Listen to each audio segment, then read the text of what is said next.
All right, and we are live. Hope everyone is doing fantastic this evening.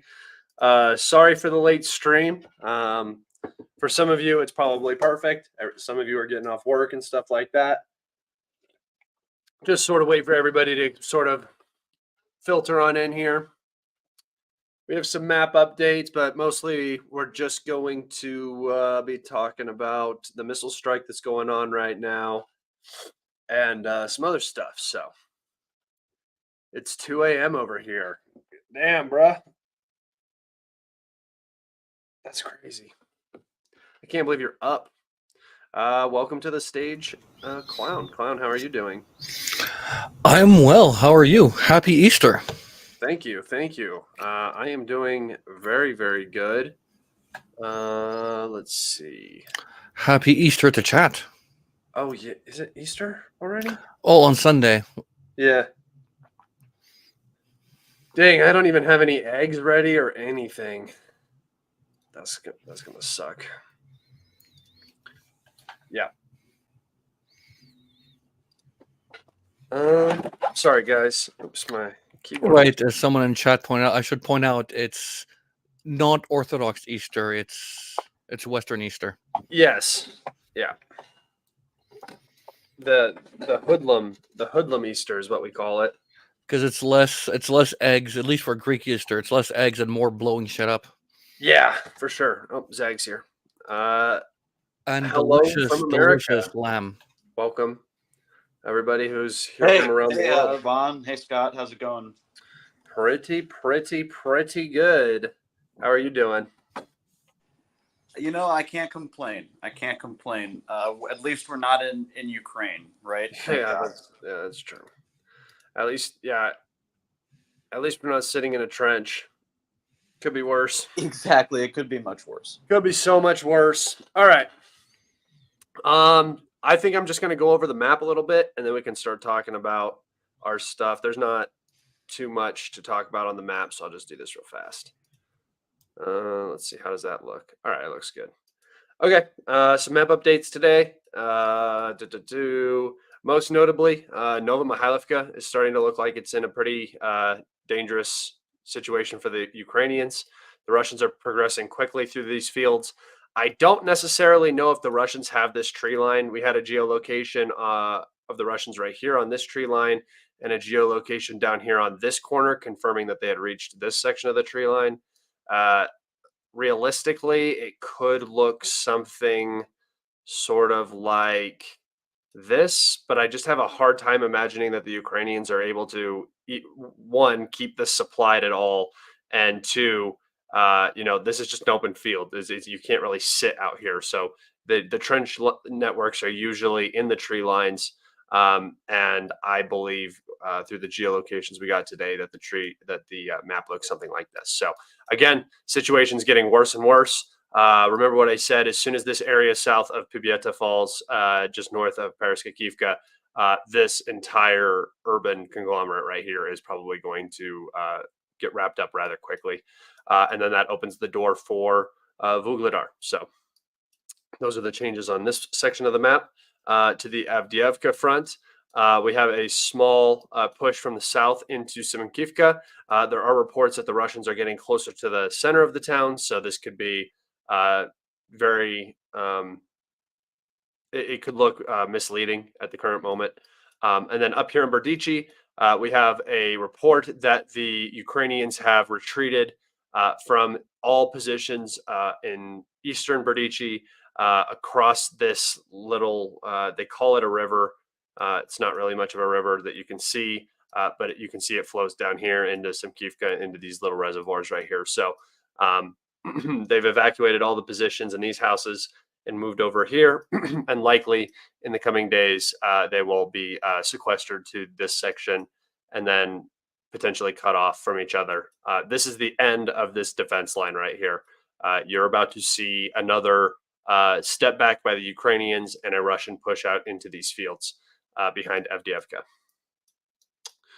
And then lastly, I believe that the Russians are now within 500 meters of Chasiv Yar, which I think my map is accurate.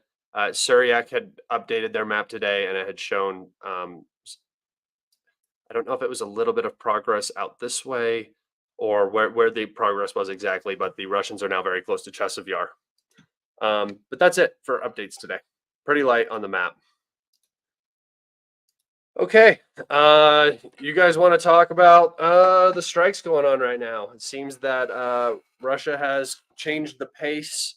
We're getting a lot of statements regarding the fact that, I mean, Peskov said that this is no longer an SMO, it's now a war.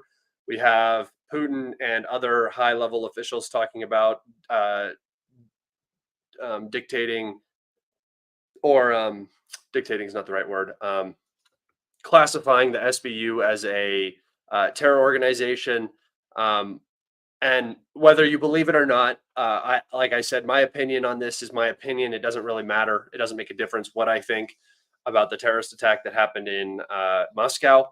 But the Russians are now linking that to the Ukrainians. So whether you believe it or not, that is where the Russians are going with it, and I think it makes perfect sense considering the next steps that they're about to take, in my personal opinion, in Ukraine. What we're seeing tonight and what we've seen over the past week.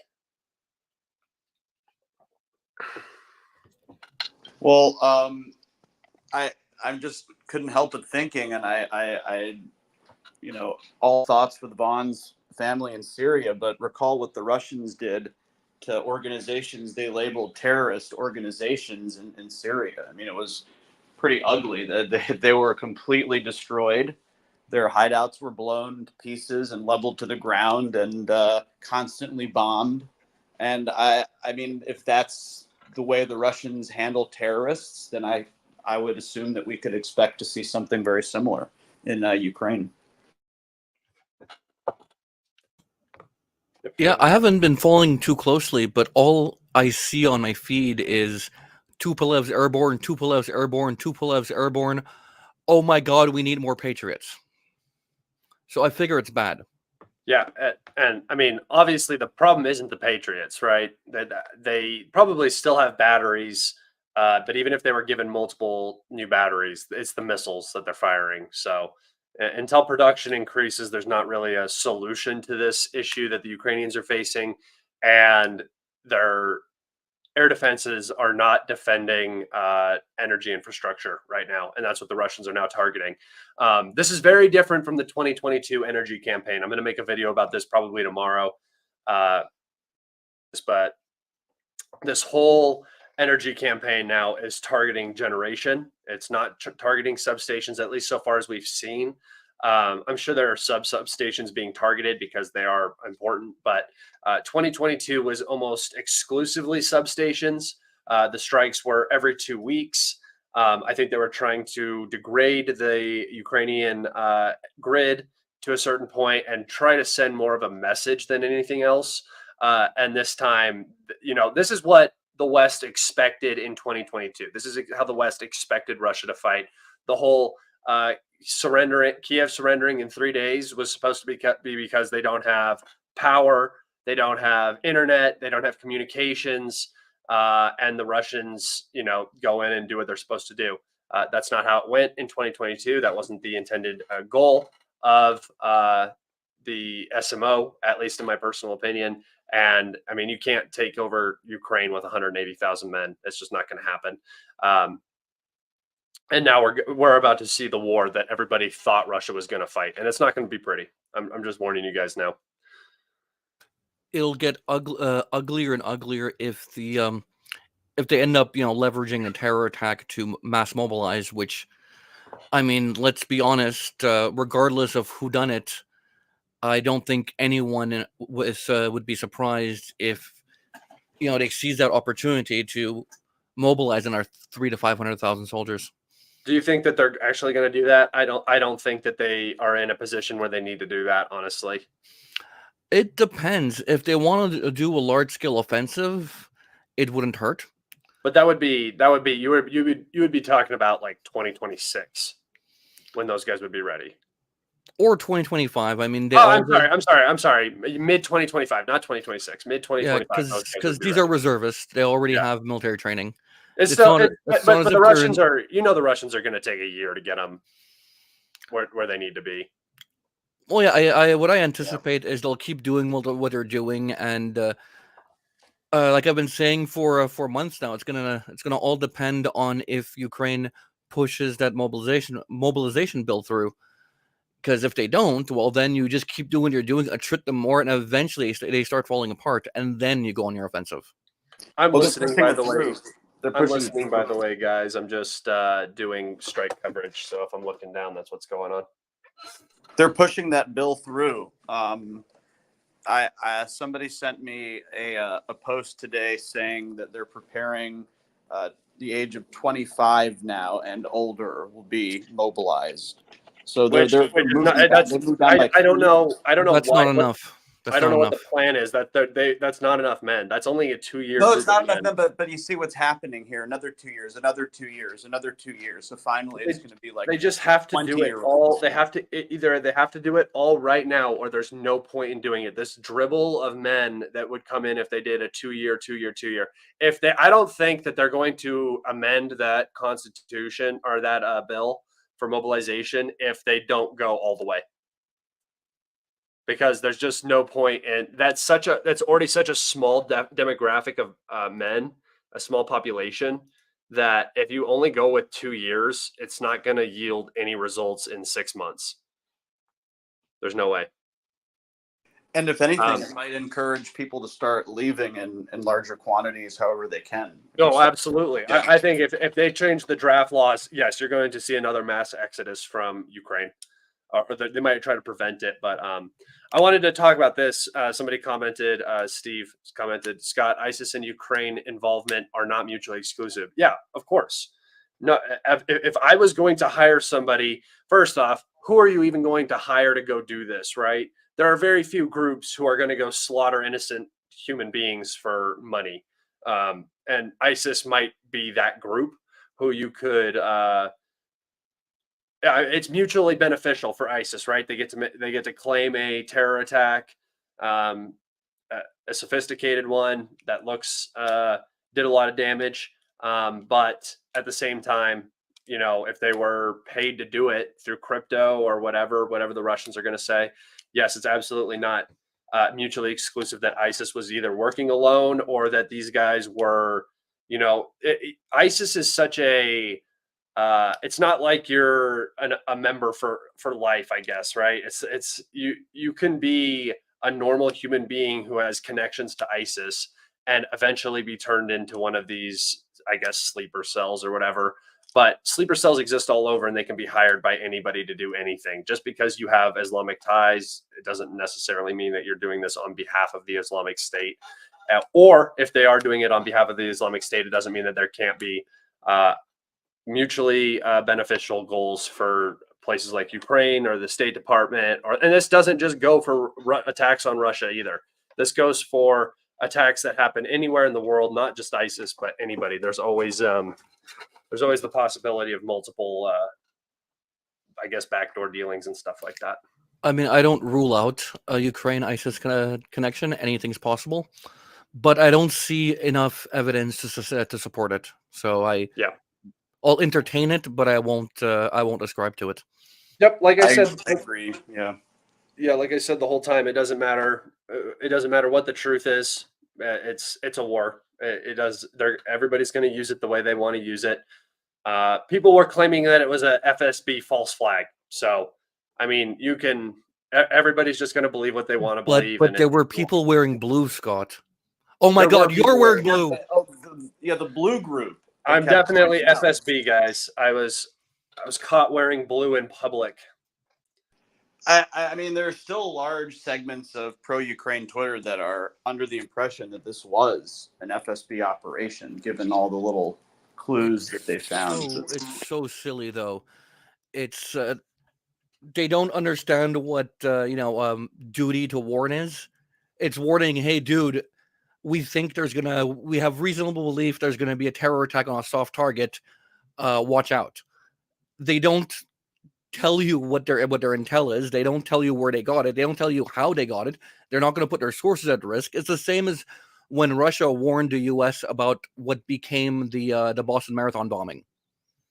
It's like, bro, there's probably an attack going to happen, but if shit worked the way these people think it did, then either we would be seeing no terror attacks everywhere because intelligence knows everything and can stop everything, or every single terror attack ever was allowed to happen by people who knew it was going to happen. It's fucking bonkers when you think about it for more than 30 seconds. And also the story about how, it can't be the West. The United States warned Russia about ambiguous soft targets in the coming weeks. I mean, no, that's just sort of a cover your ass type thing to do so that you can always say publicly, hey, look, we were the good guys. We were giving you a heads up. But a lot of people were pointing out that that's probably Russian intelligence that the U.S. was working with. And the fact that they announced it probably frustrated the Russians just because if they're not going to announce it but know it and share it with you, that's just like me sort of like revealing a private DM discussion publicly. So, I mean, that's just... You're also dealing with a U.S. proxy that is invading your border. You are in a open proxy war. You're basically in it's almost a world war, right? It is as close to a direct confrontation as you can get at this point without, stepping over that boundary. And you're going to listen to that intelligence agency when they say a terror attack is going to happen right before your elections. I mean, come on.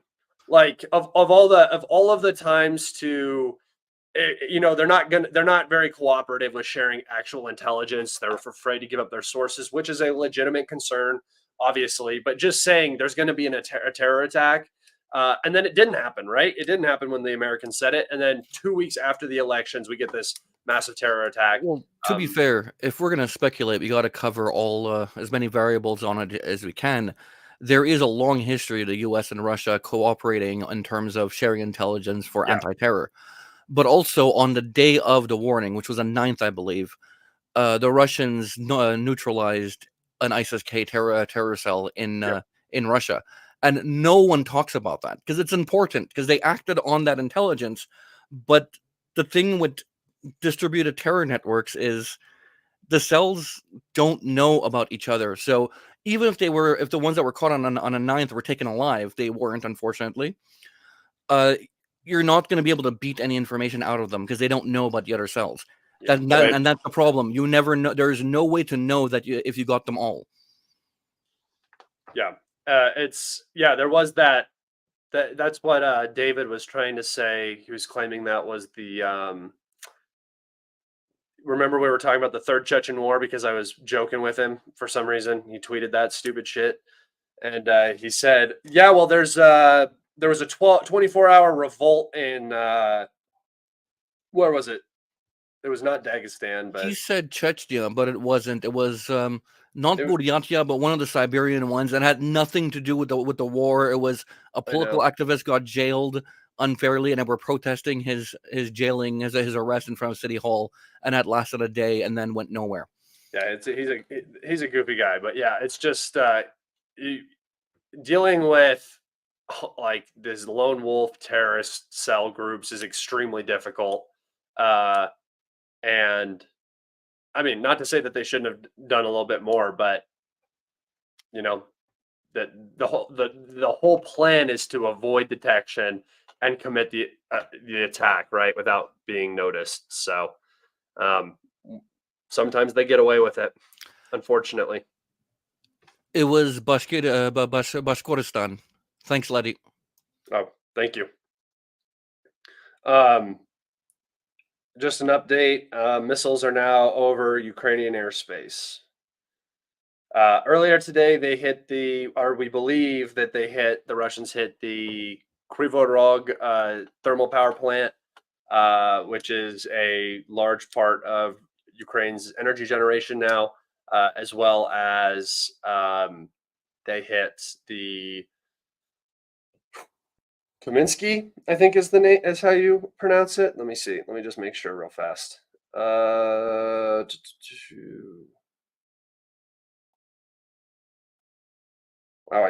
I type a lot on this thing. Jesus. Kamensky. Yeah, the Kamensky hydroelectric power plant. So it appears that they hit another dam too.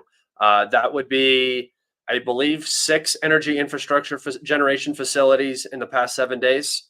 That is a steep increase in attacks on energy infrastructure. So definitely a new campaign underway. I mean, Ukraine's been going after Russian refining capacities, so FAFO, I guess. I think this was planned. I don't think it has anything to do. I have yet to see Russia react one time to what Ukraine does. They notice what Ukraine does and then they will fix it in the future.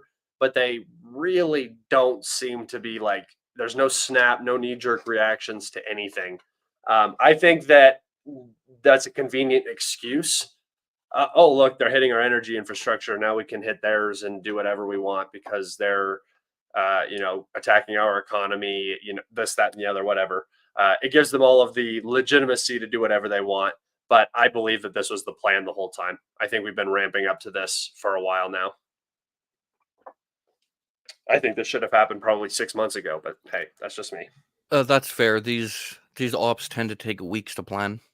Yeah, these infrastructure strikes they've been on the docket for a long time. When you're talking about logistics interruption, which is what the Russians are going for, obviously most of Ukraine's logistics is done by electric rail transport. So they're definitely, this is a planned strike. It is a multiple day strike.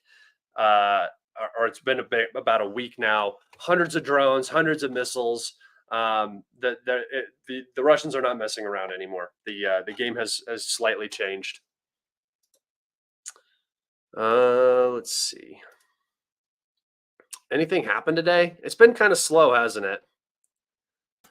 It's been a clown show for me. There's a lot to cover, but they got another Abrams. But this is me. This is me covering people doing stupid shit on the periphery of the war, not actual battlefield stuff.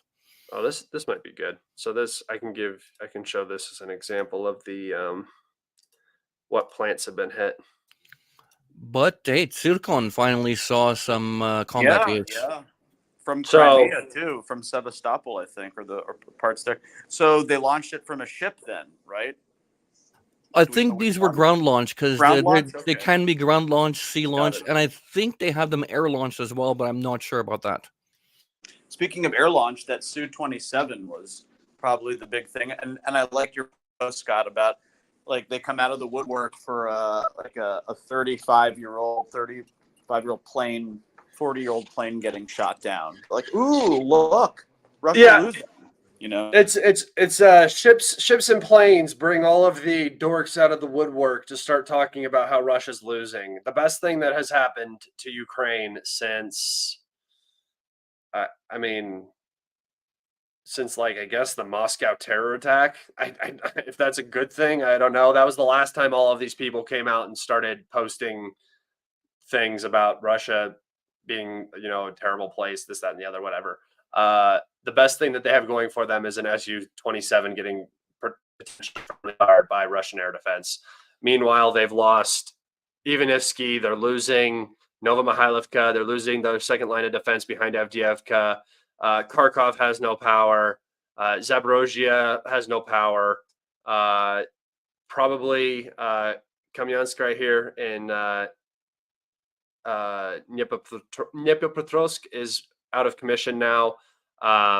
The only places that have not been targeted so far are this plant in Kiev, this plant over here. We have one down here. And also, you don't know if these plants have been targeted. Certain plants will not be targeted. Obviously, the operating nuclear power plants right here in Rivne and Klemensky are not probably going to be targeted by any of these strikes. So just the red circle means that they have been targeted. So I just want to take a moment. Sorry against viral misinformation. Letty's green PFP stands out, so I saw that one first. My bad. I'm sure it's okay. Do you guys? I'm starting to think that we're going to see potentially a Kharkov operation. With how they've been targeting Kharkov, they've now been using glide bombs on the city. The power's out. I think they're trying to get people to evacuate from the city itself. I think they might be. I think they might be getting ready to go on a little Kharkov adventure here in late April, early May. I think. Missiles are now over Ukraine, heading to Poltava and Kharkov oblasts. I can't post the directions that they're headed. They always talk about like they're going this way, they're going this way, they're going this way. That's so boring to me. I can't stand that shit. You guys got anything going on with you in the information space? Not particularly. I mean, I have a lot of writing to do. I'm transferring all my my long posts to Substack. Got my first paid subscribers. Oh, nice. Oh, wait a minute, on Substack. Yeah. Very cool, man. That's awesome. How does Substack work? How does Substack work for that? You set a membership, a sub fee, and people sub to you. You could give perks or not, but generally just a monthly sub. And I mean, you could eventually set your archive stuff to automatically go to paid only, but yeah, I don't want to be a dick like that. It's just like if you like what I do, if you like what I do, like support it. If not, like that's cool too. You guys, you hear that? If you like what he does, support it.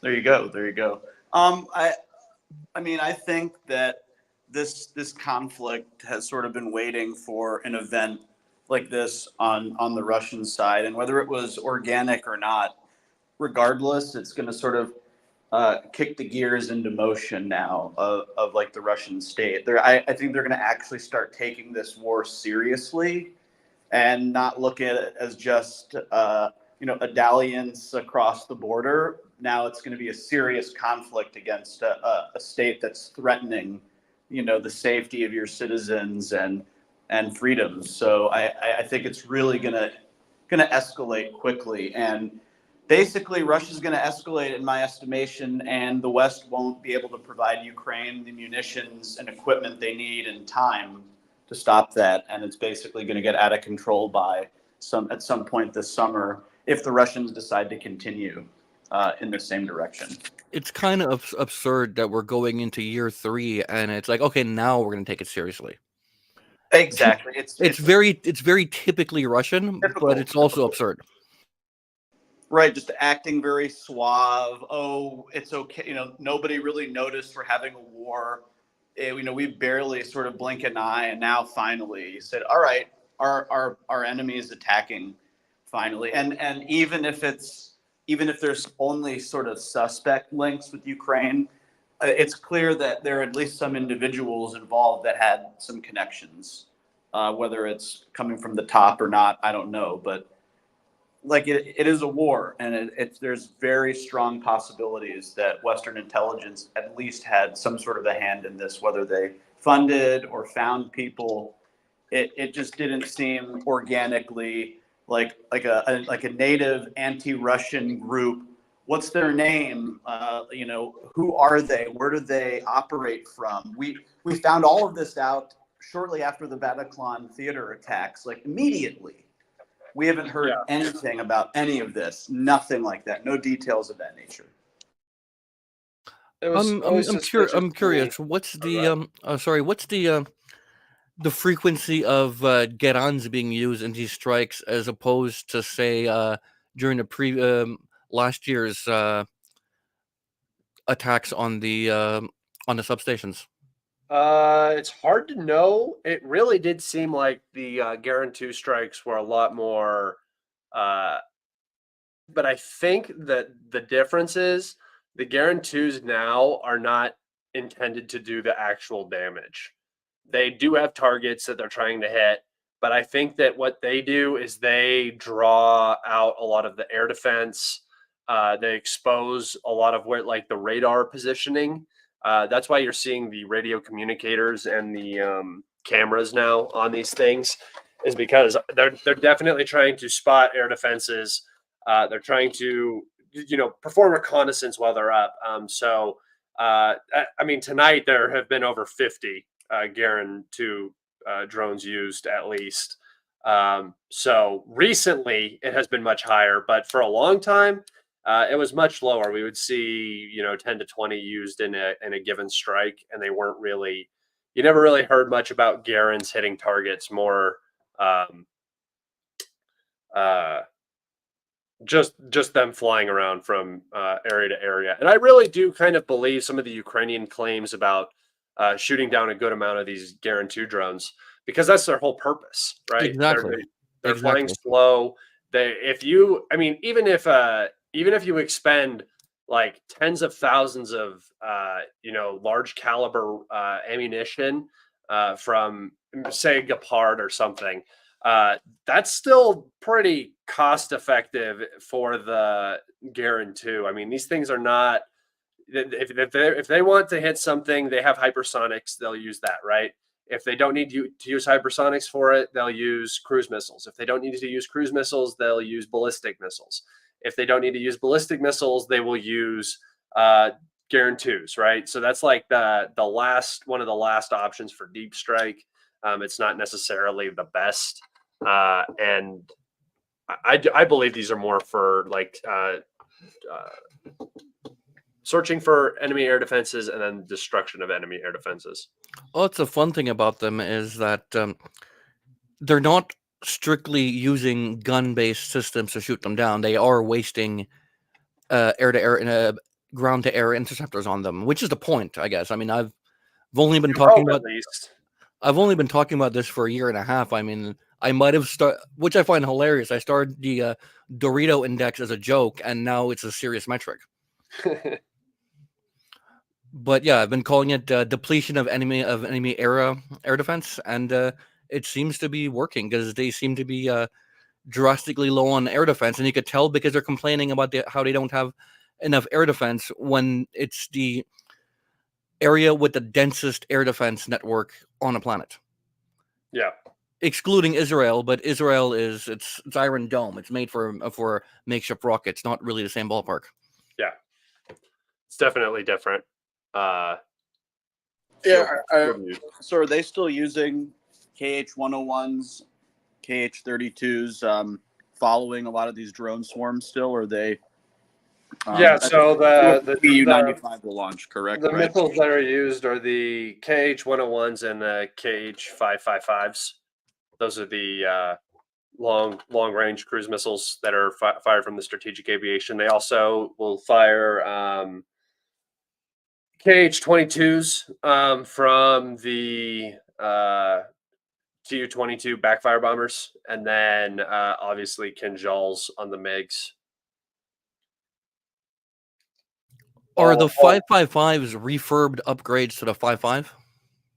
You know, I'm not exactly sure. I don't even know. They Well, the always say 22 and the 555, 32. but they always the say 22 555s, but all I ever see get intercepted is 101s. I don't, so I don't, I'm not exactly sure. I haven't done my research on that. The been- 22, the Go ahead, 22 Brad. and the 32 are the same missile, just one's the Soviet name and one's the NATO name.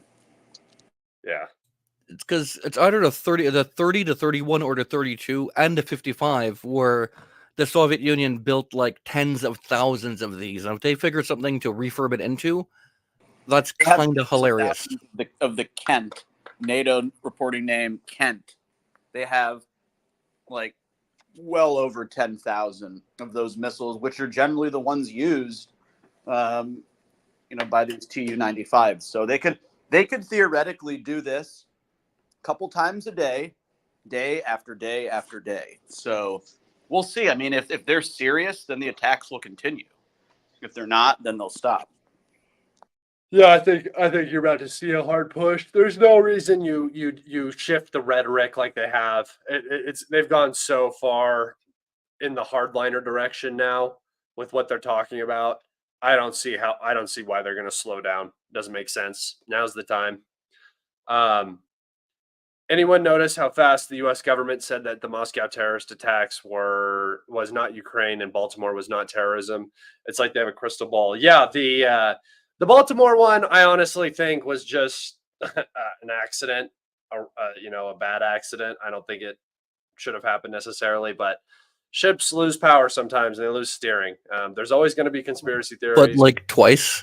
I'm not implying anything here. I'm just entertaining it because it's kind of sus. No, I listen. I think that looking at everything in that way is a good idea. Always being critical of everything you see and saying, well, what if this happened? What if that happened? I just don't see the point necessarily. This port infrastructure, it's important, but it's not like it can't be supplemented by other ports, and it's not like if it was an emergency, like an emergency situation, that bridge would be out of the water and there'd be a pathway for the shipping to get in and out in a couple weeks. If it was a nightmare situation where they had to get it done, right, it would get done. To me, it's weird to put it in the terrorism category. I just don't see a real specific reason why. If it would have been terrorism for casualty's sake, you would have done it midday, not in the middle of the night. No, I agree. I'm not saying it's terrorism. I'm just saying I find it a little bit sus that it lost power twice. But Yeah. Helm did try to steer out of the way at the last minute, but it was too late. Yeah. I attribute this. I attribute this more to negligence because a lot of more and more bridges in industrialized countries have little stone islands around the pillars. I think they're called dolphins, specifically so ships crash into those instead of support pillars. Yeah. So old infrastructure, incompetence of probably the crew, probably poor maintenance on the ship. It is blocking the number one automobile harbor on the East Coast. It's blocking the third busiest raw tonnage port on the eastern seaboard. It's blocking basically a lifeline because if you somehow now block the McHenry or Harbor Tunnel, you're going to not be able to go up and down north-south through Baltimore. Sorry, you're going to have to go north-south to then east. You're not going to be able to cross the water. So, like, if this is terror indeed, they've done a good job, and it would be terrifying to see what they could actually pull off if it was indeed terrorism. I think it is very weird that, as Vaughn said, the ship lost power twice, and it made a change in direction, even with an anchor. And some people have speculated that the ship should have floated with the current towards the center of the bridge area and probably collided with the shore, but it looked like it like powered toward that concrete pillar. I mean, Yeah, it and sometimes squared it and it hit it square on. sometimes stupid shit just happens though. I feel like when you get into this sort of mindset where you're always looking for like the cause of something, you're always hunting. That's what happens in this information space. Is everything is when you're talking about geopolitics and war and stuff like that, everything is always somebody's fault, right? There's always somebody's not doing the right thing somewhere, and you can try to pinpoint it. And obviously, there's going to be disagreeing opinions about who causes what and whatnot. But people take that and then try to apply it to every single piece of information that they ingest. So, every wildfire is space lasers. Every um, boating accident is some act of economic sabotage. Is it possible? Yes. Uh, do I think this is really what happened? Probably not. I just think it was an accident. Now, the I agree. Ukraine Like, thing is a whole different story, but oh my God, that's a good one in chat. The Beirut nuke story. oh yeah, the Beirut, bro. I people online talking about nukes being used all over the place. That's like the most schizo shit I think I've ever. Like, it's really easy to know if a nuke was used somewhere. Is there radiation? Are Yeah. there signs of nuclear transmutation? If the answer to either of those questions is no, then it's probably not a nuke. Also, I don't think people really understand the difference between like a chemical or a conventional explosion and a nuclear explosion. Like it's two different things. You can just see the difference when a nuke goes off. They said, whatever about it being underground. Yeah, it's just first off, it doesn't make any sense to me, and then second off, it doesn't look like a nuke particularly. So I mean, it was how many tons of fertilizers? Well, not fertilizers, ammonium nitrate. yeah, exactly. It's literally meant to explode. Like, people really literally do not realize that that shit explodes, and in a confined You're space. not. You're not. And then there's also the one that was the Yemen one. Have you seen the Yemen one as well? The one in Sana, yeah, that looks like it's people underestimate how big the explosions caused by JDAMs are. I don't know if that's a J. I think they might have. There might be something in that mountain that they hit, but I don't. I mean, I don't think it's a nuclear Could weapon. have hit a depot, but like I said, if they go out with send somebody out with a Geiger counter, if there's radiation, if you're seeing signs of radiation sickness of people around it, if you're seeing signs of nuclear transmutation, then there's probably something nuclear involved. If there isn't, there isn't. It's not. There's no need to. People are screaming like headless chickens on Twitter. It's unreal. It sounds like Kamensky just got hit again. That's where the dam is. So they might be going for the dam again. Also, a lot of the discourse I've been seeing about the hit in Sana is we're talking like really low yield micro nukes. At that point, we're talking 10 tons of TNT. That's less than a conventional bomb. Yeah. There's no point to it. I don't get the negative consequences of using a weapon like that are just unbelievable. And if somebody uses a weapon like that somewhere, there's going to be somebody who's going to expose that because they can use that against whoever used a nuke, right? So the ratio of what you're going to gain is not worth what you're risking when you decide to use a tactical nuclear weapon. Like, Israel is not going to, pull the curtain open on its strategic ambiguity over the Houthis. It's just not going to happen. It's not realistic. It makes no sense. The somebody asked, I thought the dam power plant was knocked out already. That was the Dnipro power plant or hydroelectric power plant in Zaporozhye.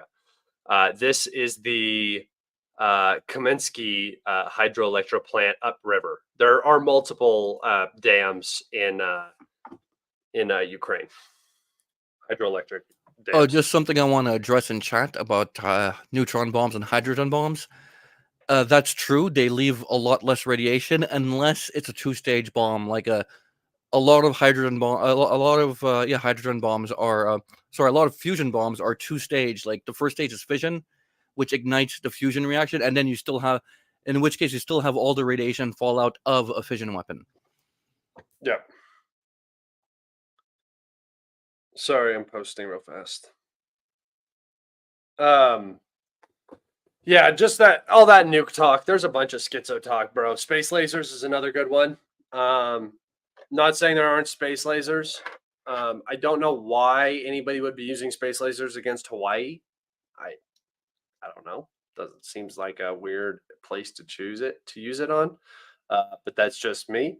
What's another weird one? The biolabs thing is always weird to me. I'm not saying that there aren't biolabs. I've never been a big biolab guy. I mean, everyone does biological research. Everyone Yep. stores pathogens in those labs because you need them because it's what you're researching. It's not a giant conspiracy. It's not doom and gloom.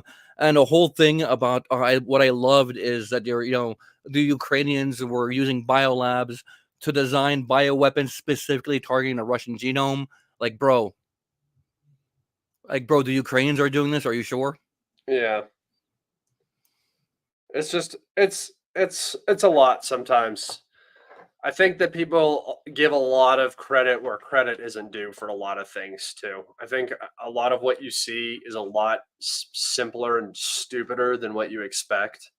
Everybody has these 8D chess ideas about what somebody's doing, and it's usually just a mistake and somebody's trying to cover up their mistake or some stupid shit like that. It's regularly the master plan that people like to make things out to be. Or you're Alex Jones. Or you're Alex Jones. Exactly. Thank you so much, dude, for joining me on that panel because Bro. that was not paneling with Alex Jones was not fun. They've asked me 3 times to come up and talk, and then they never asked me a question or anything. I don't know. It's sort of you're supposed to like just butt in, say your thing, and show them you know what you're talking about. Then they start calling on you. Okay. Unless you're Brian, then you just scream and you just shriek incessantly. Bro, listening to some of that, like when one of those like Ukrainian propagandists get in there, I just can't hold my tongue, dude. Oh no, it was tough. There was one guy on. I'm friendly with Nick, so we were talking about what was happening with the bridge, and he knows that I don't live too far, and so I came on. We talked a little bit, and then there was this guy, Trent Talenko. Now he's perfectly like pleasant in this situation, and we were agreeing on a bunch of like very basic stuff, and that really made me wonder why we were like so far apart on this Ukraine stuff, because he sounds very different when he talks about the Ukraine war. So Trent Talenko is a tire guy, by the way, if you might recall. That's hilarious. The Russia, all Russia's tires are mothballed. Right. They're all cracked. They're not going to survive another winter. They might as well be like rotten. All these things, all these posts, everything. Wrong. You know what is something that is specifically wild is the fact that they have been wrong, like so fundamentally wrong about so many things, and nobody seems to ever care that they were so wrong. Never. They always get away with it. But yet, if they disagree with you and you're wrong on one thing, no matter how trivial, you will never live that down. Dude, I swear, bro. They even like put stuff on me. Like today, I said that the crew of that Su-25 survived. There was a video of the dude coming down in a parachute, and everybody was memeing me, and I was like, because I guess one of the things I always say is the crew survived, even though that is their meme, that's their joke. That the whole joke of the crew survived came from Western equipment. That's where that joke literally comes from. It's, oh no, the crew survived. They just threw a Molotov down the hatch of the Challenger type shit. Like that's that's their joke, and then they're just trying to appropriate that onto me. It's so weird. I don't get it. I like pulling the crew survived on a random shit on, especially on stuff that doesn't have crews. That's always fun. But yeah, I don't know, man. That's just goofy. Very.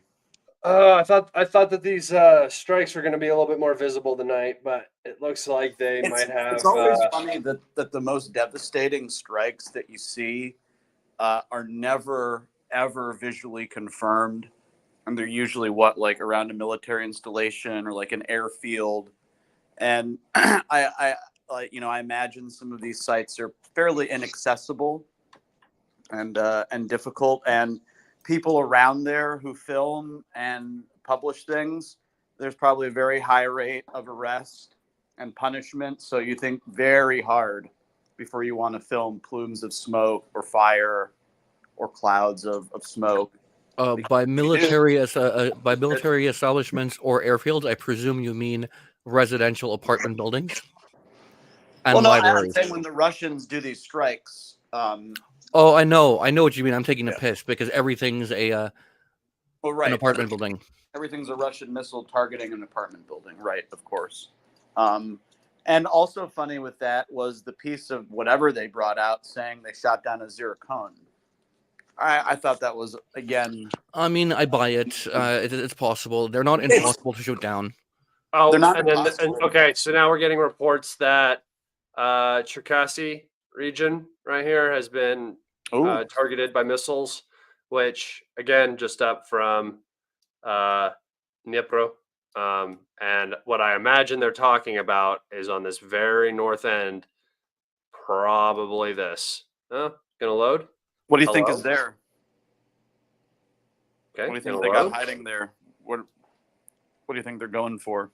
There's a hydroelectric dam. There we go. I don't know why it wasn't loading. Oh, okay. Yeah, another hydroelectric. Moon Studio. It's he changed his name to P. Diddler. Okay, P. Diddy. I forgot.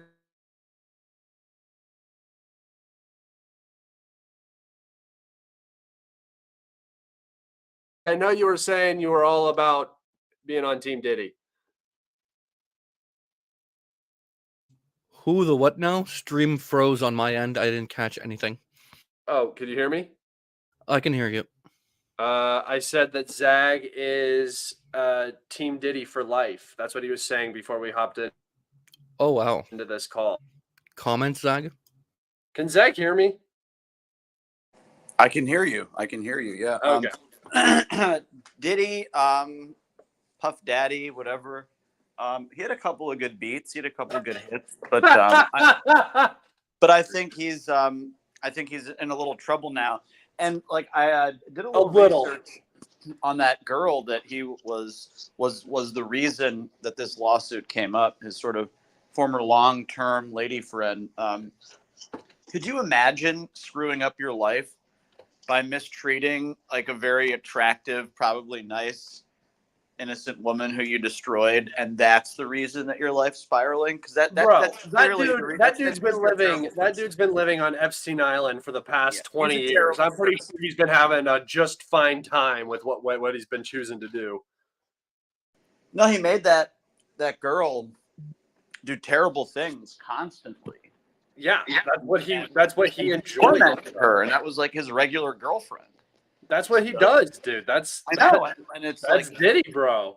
He's a bully. I mean, not just a bully, but just like a domestic terrorist. Like what's worse in his personal life and his relationship. Here's a would you rather? Would you rather be a young musician being I guess you could say groomed by Diddy, or would you rather be have your own show on Nickelodeon in 2006 through 2000?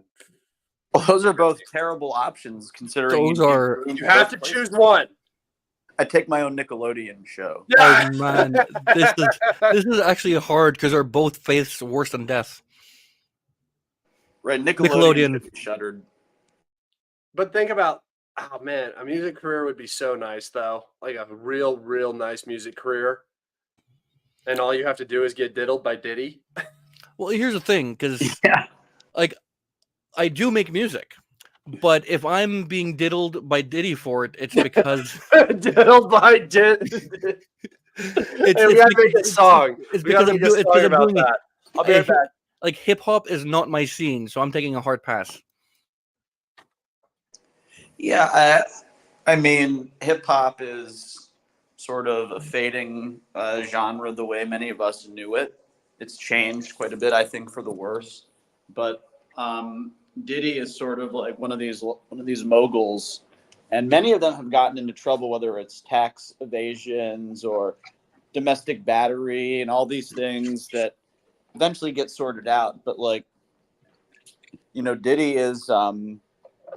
Yeah, the P Diddler. Diddy has a lot of very sketchy history, and there are a lot of sort of like mysteries about why people were killed and who was responsible for it, and a lot of the arrows pointed toward him many times. And I think, I think there's going to be maybe some unfinished business here in investigating some of these things if he's not careful and if he doesn't fully cooperate. Because if they want you to go down, man, you're going to go down.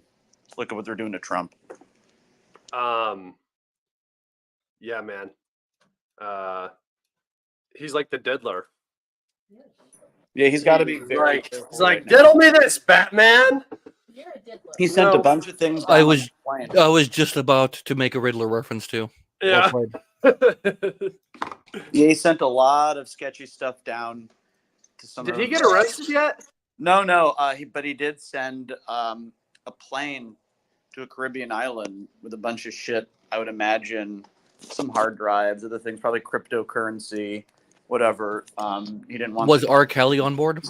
Maybe R. Kelly was on board, right? But there are probably things that he didn't want seized from the homes. That, I mean, he was tipped off too. So there's lots of swirling rumor that Diddy's been some sort of like, international or federal informant for the United States intelligence services for a while, and I think that's a little outlandish. I don't think he's that sophisticated, but I mean, it's just possible his lawyer knew that they were going to raid the house like on the date they were going to do it. So, Man, who would have guessed that Hollywood and child stars and the music industry would be just chock full of pedophiles?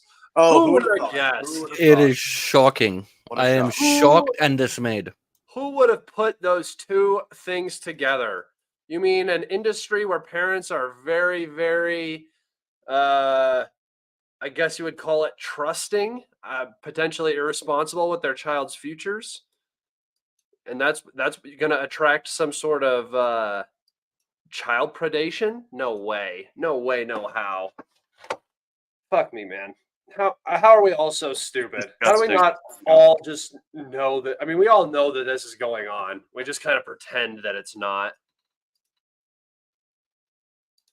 Yeah, all these people who have like these breakdowns or whatever in certain industries, and they don't talk about things publicly. I mean, come on, like you can. We should have known. Ariana Grande is talentless. How did she make it so Terrible. far? Yeah, well, and a lot of like, think about Cameron Diaz, very mediocre, and she was a Harvey Weinstein protege. So imagine that. We were robbed. We were robbed of the best. Dude, because of this. honestly, kids these days just sleeping their way to the top. I can't stand it. Exactly. like Paul Massaro in the industry, just sleeping his way to the top, right? Paul Mazzaro does not do that for his career. It's a passion. So he gets another, Velcro Ukraine patch that he can put on his fleece. Yes. Do you guys remember when he posted a picture of him standing next to a comically large door and a comically large dresser, Yes. and OSN did its thing and calculated that he's 4'3"? Yeah, that was very funny. Do you guys think how many political individuals do you think is on parts of that Epstein list that weren't released? Because it was all like famous people. Everyone. There's lots of people in like the investment world, like Les Wexner, these types of people. all very powerful, all currying favors from people, huge movers and shakers. And it's basically, someone put it to me, might have been Ryan Dawson, that it's not that it's all about the blackmail, right? That just comes with the territory. Oh But yeah. it's just that there's a demand for the sick, twisted type of behavior. And there are groups of people that just say, we can accommodate and facilitate that.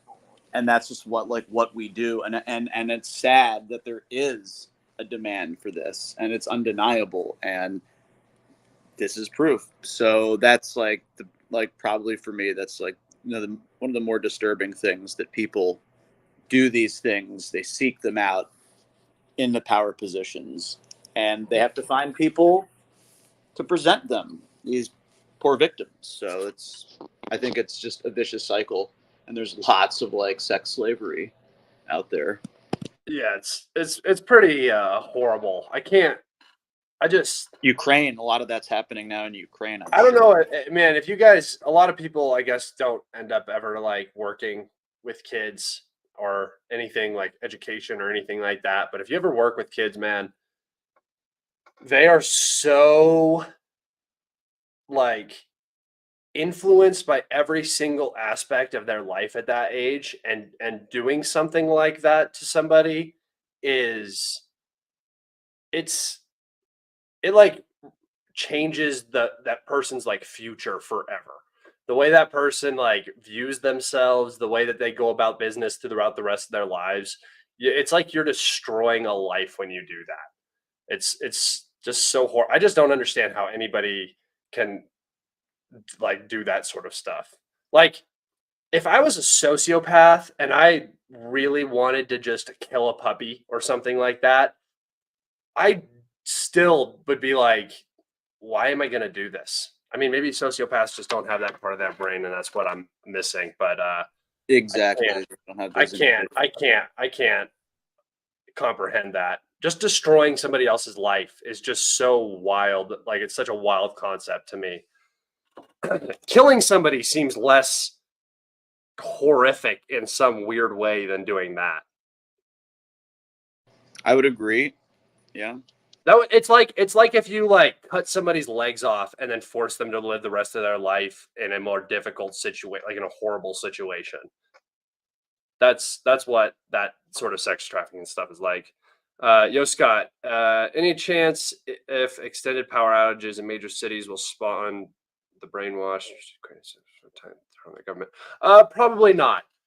So one thing that you guys got to understand is turning off the lights, making things difficult for civilians doesn't usually turn them towards your favor if you're looking at it from the Russian perspective. I doubt that you will see much change in what the civilians think. They determine what they think based off of other indicators, not what they would consider Russian terrorism or something. Right? That's been going on for 2 years. That's what they've been brainwashed to believe. So the power being off is the Russians' fault. It's not the Ukrainian government's fault. They're not going to turn on them for that reason.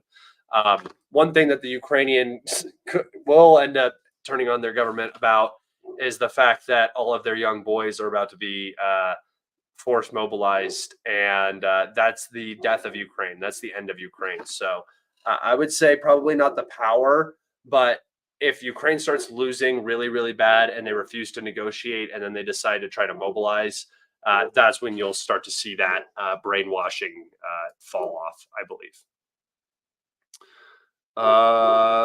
Do you think Russia will attack from the Dumbi Delta, which is Danube. down here, right? Yes. Yeah. No, I don't think so. Maybe eventually if there's no Ukrainian army left, but water landings are extremely dangerous. I don't think you'll see any Russian ships in this part of the Black Sea until the Ukrainians are fully removed from the southern portion.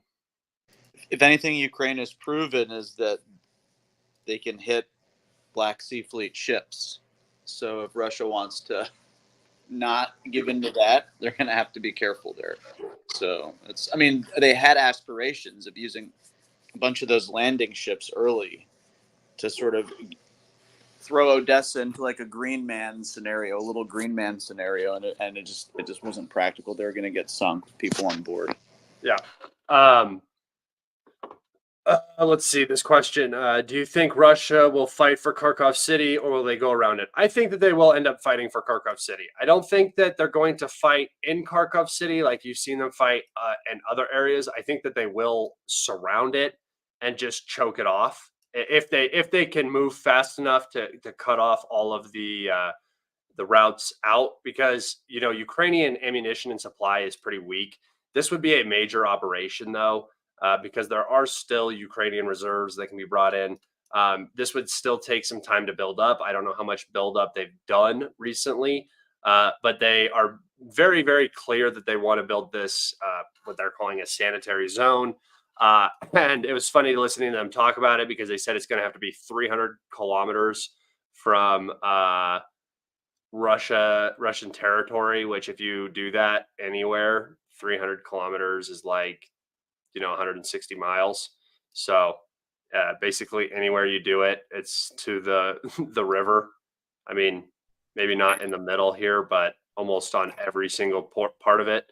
So I think what you're going to see, what the Russian minimum right now is something just like this. Just because that makes everything like easy, right, for the Russians in terms of keeping. Yeah, exactly. Get that out of that pesky cruise missile range in Crimea. Once you can, they're still going to be able to launch missiles from over here, but I think that by the time this happens, there's not really going to be a Ukrainian state. It's not going to be the same Ukrainian state that you see now. So I would say this is probably a minimum now. Not saying it's going to end directly like that, but rivers make good defensive boundaries. At least for right now.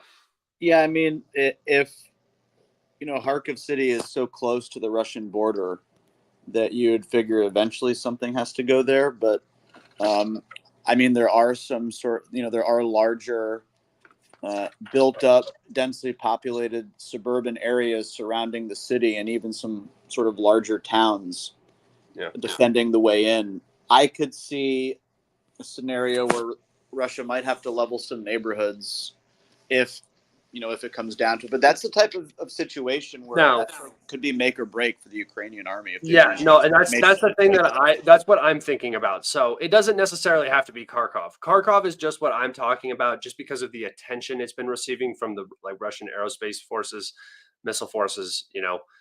Glide bombs have been landing. They've been specifically targeting Kharkov, right? Excessively, huh? They're attacking infrastructure to hamper logistics, correct? Yeah. Okay. But yes, that is true. But in a place like Kharkov, there's not a lot of logistics that are running out of Kharkov by rail, right? It's within glide bomb range. It's within missile range. Any trains operating in this area are likely going to be targeted. There might be a few trains running at different times, but around here, most of this is wheeled transport for the most part.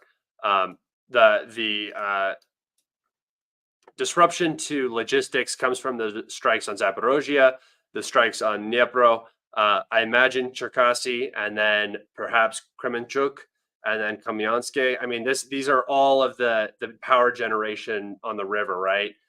They may have potentially hit this one. They have hit this one tonight by the sounds of it, and this one is completely destroyed. So, these are really the logistic disruptors. Same with Odessa, because the Polish border is blocked right now to most Ukrainian logistics. So a lot of it's coming down through Romania up into Odessa. That's why Odessa has been receiving so much attention. And you heard a warehouse go up in Odessa with tens of thousands of artillery shells. So, this is a big hub right now. This is why Odessa has been receiving so much attention. And then we just got the other reason I think Kharkov might be a possibility is because just today we received a report that the embassy of Kazakhstan has issued a warning to its citizens in Kharkov and Odessa oblasts to evacuate, get out immediately as soon as they can, due to upcoming events in these regions. Whatever that means, I don't know.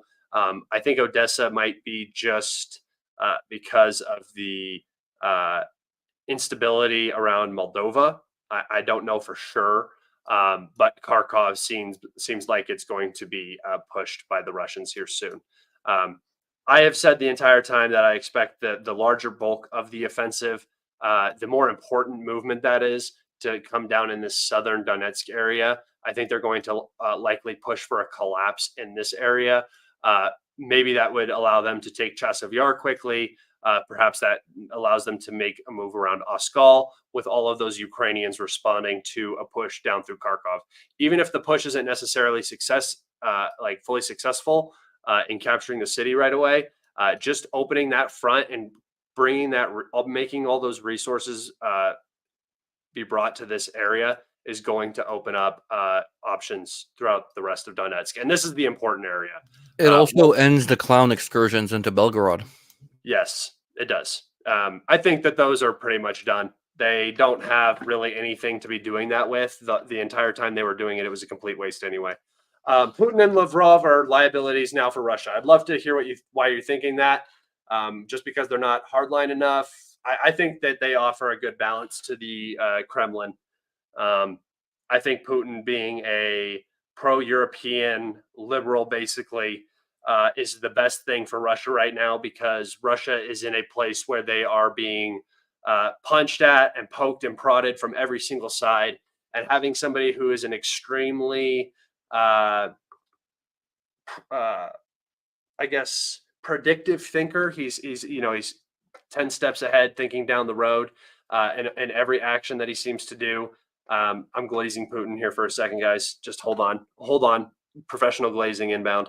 I think that he is one of the better options for Russia, because having a hardliner in there, I mean, there are a dime a dozen. You can find them anywhere. But having somebody who is offering a lot of restraint, especially when, if you know what the U.S. likes to do, the U.S. likes to cause chaos and then capitalize on that chaos. Bait reactions, this, that, and the other. And I think that Putin and Lavrov are doing an excellent job. Lavrov is doing an amazing job in his foreign policy and his diplomacy. Putin is doing a fantastic job domestically, and I think that shows in his popularity. Lavrov has done really well in Africa, especially. I think he benefits greatly from his first posting was in Sri Lanka, so he's well liked in the global south, which is a huge target for Russia. I mean, France is really, really pissed about losing its influence to Russia in the global south. Yeah. Kharkov offensive will be. I'm just going to kind of add in here. Kharkov offensive will be costly. Do Russians have troops? No, I don't know what you're trying to say there exactly. The Russians do have troops. They have more troops now in the theater than the Ukrainians do. On almost every front, the Ukrainians report that they are at a manpower disadvantage. The Russians pushing in here, even if it's not a large force, there is not the fortifications in this area that they have in this area. So pushing in through Kharkov Oblast, once you're past that first or second line of defense, should open up pretty wide. The Ukrainians have not had enough time to actually build, deep defenses in this area that we have seen. They might have them there, but it hasn't been a priority for the Ukrainians. They were focused on offensive, and now just recently they went on the defensive and started building. So, they haven't built the Surovikin line here or anything, and they don't have the artillery and helicopters to defend it like the Russians do, right? So there's differences happening. Once the Russians break through wherever they decide to go, the Ukrainians are going to be forced to respond. And then you asked this question down here. You said, would you say Kharkov is a thorn in the back for the Russians? No. Kharkov is just a Russian city. It's kind of important for the Russian SMO. I guess that if Kharkov is taken, no matter what happens with the rest of this, you could technically call this a success, in my personal opinion. I think you took Mariupol, you have conquered the Donbass, which was your primary goal. You added these regions. You might have captured Zaporozhye in the process, and then you have Kharkov. Uh, I think that this would be a giant propaganda win for Putin. Um, in terms of it being a thorn in their side, it would be great if the Russians had access to Izium and this road that heads down behind Slavyansk. If the Russians would have had 500,000 men in the SMO zone during the Ukrainian Kharkov offensive, the Kharkov offensive would have been stopped. There would have been no way that they would have gotten through if the Russians had mobile reserves to actually plug holes and defend areas with more than skeleton crews. They would have been in Slavyansk already, probably, with how we've seen this conflict go, and the Ukrainians would be in a horrible defensive position. This saved the Ukrainians basically for the last 6 months, right? This Kharkov offensive, because the Russians are now fighting back through what they've already lost, which is buying the Ukrainians time. If Kharkov is taken, that opens up that back door to the Donbass, which may wrap up the Donbass, and which would probably wrap up most of this bank of the Dnieper River. I don't know if I would say it's a thorn in their side. It's definitely something they would like to attain, in my personal opinion. Sorry for the rant. I think so as well. Thorn in the side, I'm not sure what that means exactly, other than it's probably where the incursions into Belgorod are being supported from. Also, it was an embarrassment to lose, but not really. It was a strategically sound choice to make. It was the weakest link. They fucked up by it was less defended than the others, but it was also a buffer for Donbass. So Ukraine took advantage of the situation. Good for them. Opportunism in war is important. And Russia decided it was better to withdraw than it was to fight to the last and risk too many lives for it. Yep. Also, strategically, I think I would expect, if this was maybe 6 months ago, I would expect hammer the shit out of Kharkov and make a move somewhere else on the front as a distraction. Probably in the south, but Nikolaev is a bit too hard to defend across the river. But now it's too early to call France's bluff about Odessa and Kiev. It's take what you can in the east and then call their bluff when you're at a much stronger position, kind of thing. Yeah, I agree with that. We had another question here. Let me see. Could Russia hit bridges along the Dnieper? Yeah, I've talked about this a number of times, but I'll talk about it again. Russia has been very careful about hitting vital infrastructure. The whole SMO purpose was not to destroy Ukraine. That's very obvious. These generation plants would not be up and working if the goal was to destroy Ukraine. The reason why they're being destroyed 2 years in is because now the Russians are reaching the point where red lines have been crossed. The goals of the SMO have changed. Mobilization has hit. The Russian military-industrial complex is kicking. The Russian military is running pretty smooth now. They're winning a proxy war against NATO, the NATO proxy war against Russia is going poorly for NATO. It's going well for Russia. So Russia is going to, they've escalated, but I don't think that they're ever going to necessarily hit the bridges. I think I've thought about this a lot. I think that if the Russians get to these bridges and they're still standing, they may be able to use them. But I doubt they'll make it to these bridges and them still be standing. I don't think the Russians want to send the message that the East is cut off. I don't think that that's the message they want to send on the political stage, on the global stage. And I think it would be much, much more profound if the Ukrainians blew all of these bridges themselves. I think it would be a much more profound statement for the Russians to say that this is Ukraine admitting that they have lost the East, right? They are blowing these bridges. This is the end of the east of Ukraine. Right now, it is the west of Russia. I think that's kind of like a much more symbolic thing. This is my own interpretation. The Russians probably hit the bridges tonight, and I'm just looking like a complete idiot talking Well, about I it. would go along with that if But it wasn't for the Ukrainians already hit the bridges the second the Russians got close to Kiev. Because the thing is, popping the bridges cuts the upside and the downside are both that it cuts off east from west. It makes it really, really hard for Ukraine to maintain supply lines because Yep. river crossings have been a clown show for both sides for the last 2 years. I mean, tactically, it makes a lot of sense to pop the bridges.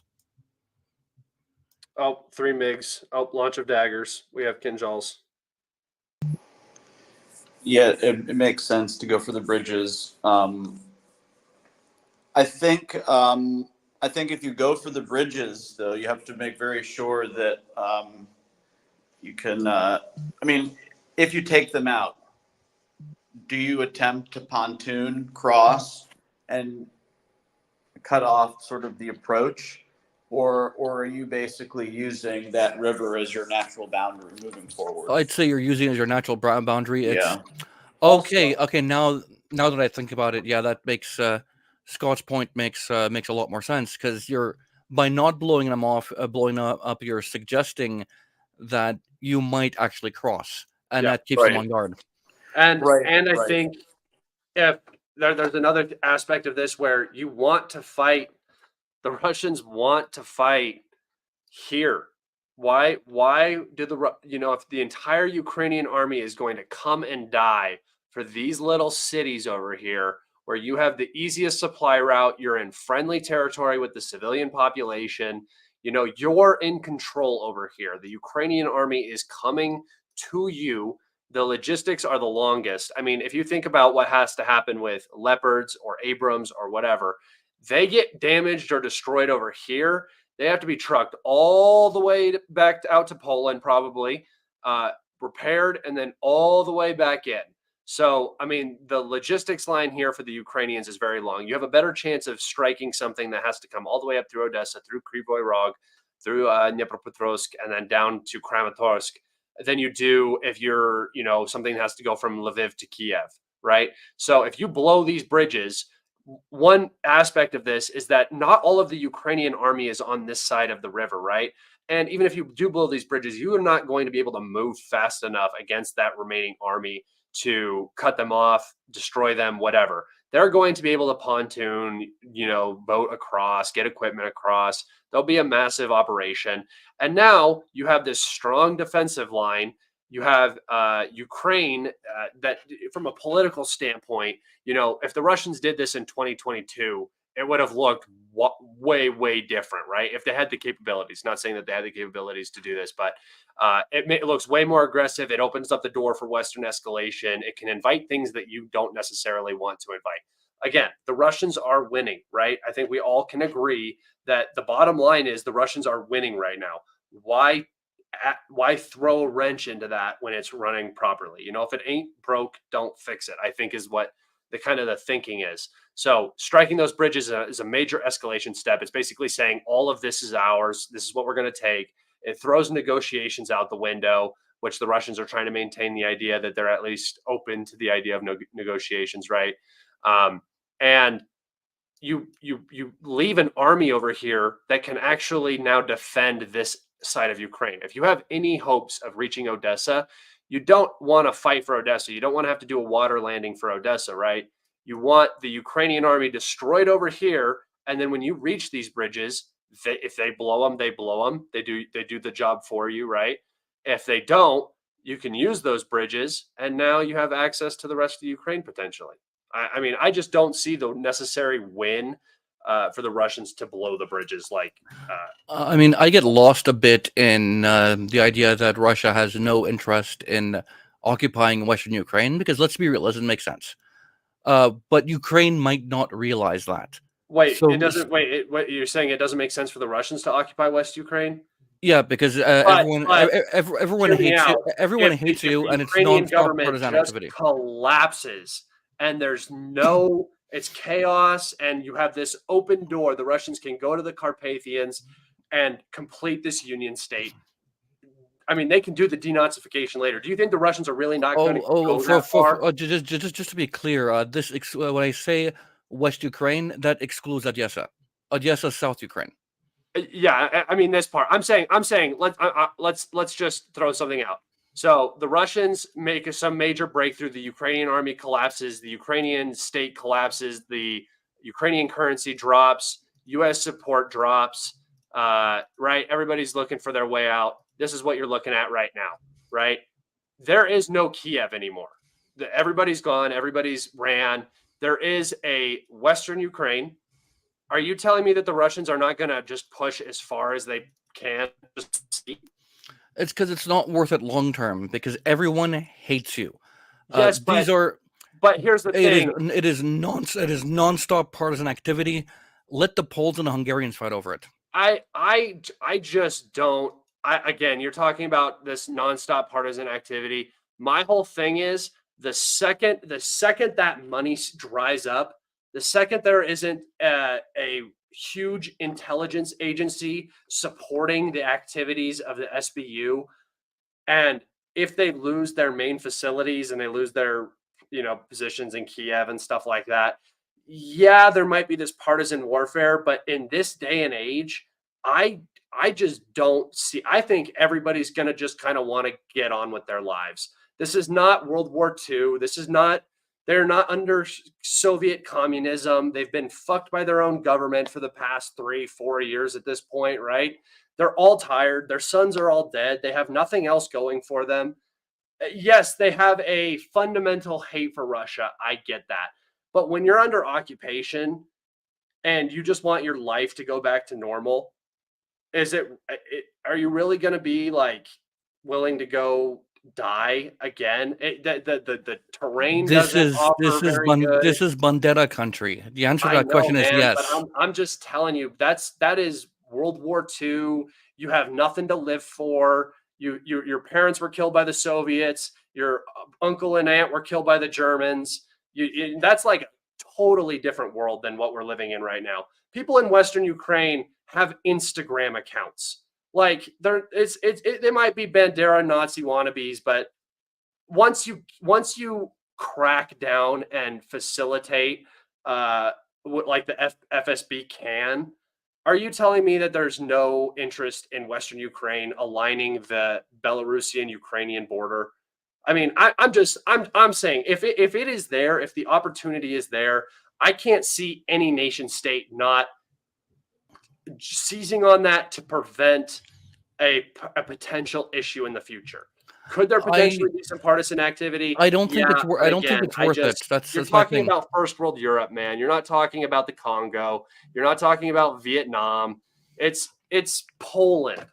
And exactly. I'm not saying they won't do it. I'm not saying they don't have a history of it. I just think that there's a difference between the 21st century Europe and the world that was, when Bandera was doing his partisan activity, especially because everybody has cell phones now.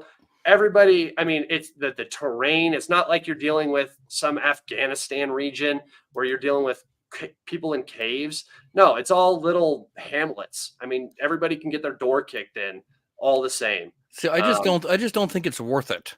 No, I agree. I don't think it's worth it either, except if it just descends into pure chaos and the Russians can easily capitalize. And think of it, if the purpose is a buffer state, then the Dnieper makes a perfect, ideal natural boundary, and that's a whole Carpathians, my guy, and that's the whole point of Russia's foreign policy since its inception. It has no natural borders in the west. It's plains all the way from Moscow to Berlin.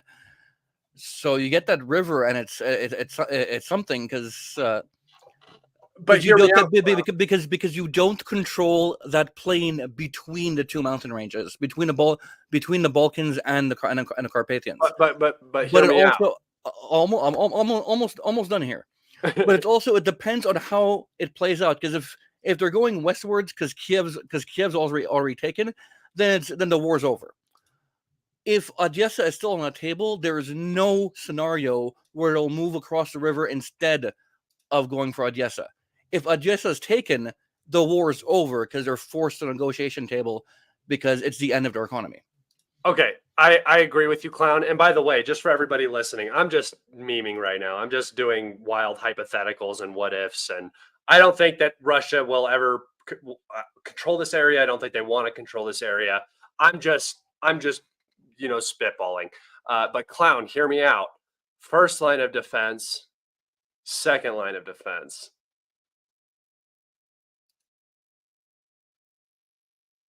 Clown? I mean, fair, but it's the problem is the white line there. That's plains. You want to not be defending flatland. This? Yeah. No, this is the Carpathians. This is the Carpathian Mountains right here. I mean, this gap right here is plains, but you want the buffer zone. I mean, if you're talking like grand NATO versus Russia war, having Belarus and Ukraine as the buffer to absorb the hit, just like in World War II. Critical. Yeah. Critical. Just like in literally every war Russia has been in ever. Hell yeah. Yeah. Yeah, you have to have it. It was stated many times about NATO missile range, and you're seeing that on a micro scale with the strikes on Crimea, and the increasing. Right now, Poland just got 900-kilometer range missiles, so you can see the writing on the wall. You can see what NATO's telegraphing right now. So Russia is anxiously trying to gain that zone, and I think they're going to have to.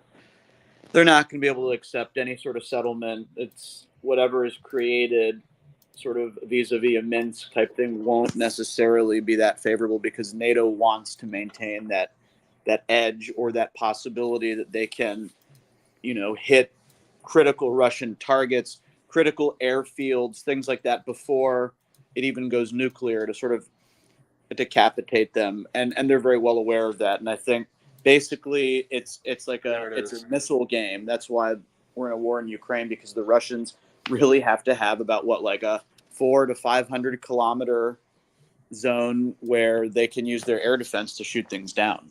Without that, why even bother having such a layered defense? Because things are going to get through right away, like you've seen with some of these drones. I'm sorry, I'm trying to get up to date on what's going on with so the Kinjals hit targets. It seems like Kremenchuk, which if I go to the map, I was just talking about it. I said, if this area also gets hit, I mean, hell boys, they might be targeting bridges tonight. I think they're going after HPPs. So we have this one in Kremenchuk, potentially this one in Cherkasy got hit. Zaporozhye is out. This one in Klemensky is likely gone as well. And we had the Kryvyi Rog power station hit. We had, let's see, was there any others? I think one in Klemensky got hit. That's the nuclear one. That doesn't necessarily mean that the nuclear power plant got hit. There are substations and stuff that run that power out of there. So that is a potential. There also may not have been explosions in these areas, guys. This is very preliminary information. I mean, even if the NPP was hit, people often forget these are Soviet-built NPPs. They're built to survive. Yeah. And then we also had explosions in Lvov. Not sure what was hit here. And then we had explosions in Stry. So I think gas infrastructure was hit here. The British had warned a couple days ago that the Ukrainians should strengthen their air defense along the around the largest gas storage facility in Ukraine, and I'm pretty sure that's been hit multiple times now. So, and it's funny that they say that because of, I mean, think about what's going on with Europe right now with gas prices and everything. No wonder. What are you talking about? Inflation's fine. What is Germany looking at? Germany's at like what, 0.1? There's no cost of living crisis. I spent almost $400 on my groceries this time I went to the store, dude. Holy fuck. Bro, it's unbelievable. To be fair, I bought like paper towels, toilet paper, a lot of like meat. I bought a lot of stuff because I was completely out. But still, dude, it was like everything is just like $2 more expensive over here, $3 more expensive over here. I think there's this guy on Twitter, Zag. He does a whole series about fast food. Yeah, man, that's where it starts hitting home for normal people, where normally priced goods start getting out of control over a small period of time, like fast food. Now, if my food prices start going up because of that bridge collapse in Maryland, then I'll start considering terrorism. But that's what I'm saying. Disavow. That's it. Well, I mean, considering that it was terrorism, or that okay, yeah, I would think that what happened there. Did anyone see that Netflix film that came out around the holiday, maybe just shortly after Christmas? That was produced by the Obamas, where these like this big cyber attack, but Julia Roberts like ushers in all these like shipwrecks and everything, and all these networks go down. And I mean, so if you're to do something, sort of shutting down a harbor like this would be a good way to start. I don't know. I just think it's interesting that this all is happening at the same time. It is interesting, but also I gotta warn everybody. Everything is not always connected. It's not always something. Very true. Very true. Yeah. Everything is people are gonna make conspiracy you think always. things are connected that aren't connected. So be careful with that as well. And if it was an accident, perhaps we'll get down to the bottom of it. But if it was an accident, what it does is it also just shows people how you can really sort of destroy temporarily a local economy. I mean, there's 155,000 jobs And make it look like an accident area that rely on that. Port. You know what? I wouldn't be surprised if it was a ship got turned sideways in the Suez Canal. Yeah. Then that would be something where I'd be like, okay, that kind of seems like it might be terrorist. Well, that basically happened. One got running around, and they said it was. Yeah. Do you ever give in? It got stuck in a canal. Global supply chains were wrecked for months. Yep. I noticed vividly because I was in the market for a video card at the time, and that was fucking bonkers. All right, I'm gonna make a post real fast. So did they figure out why that ship ran aground? Was it just because it's fucking huge? That's why. Too big. Okay. It is. These Chinese super tankers are like they don't fit through all of the canals. They're just too big.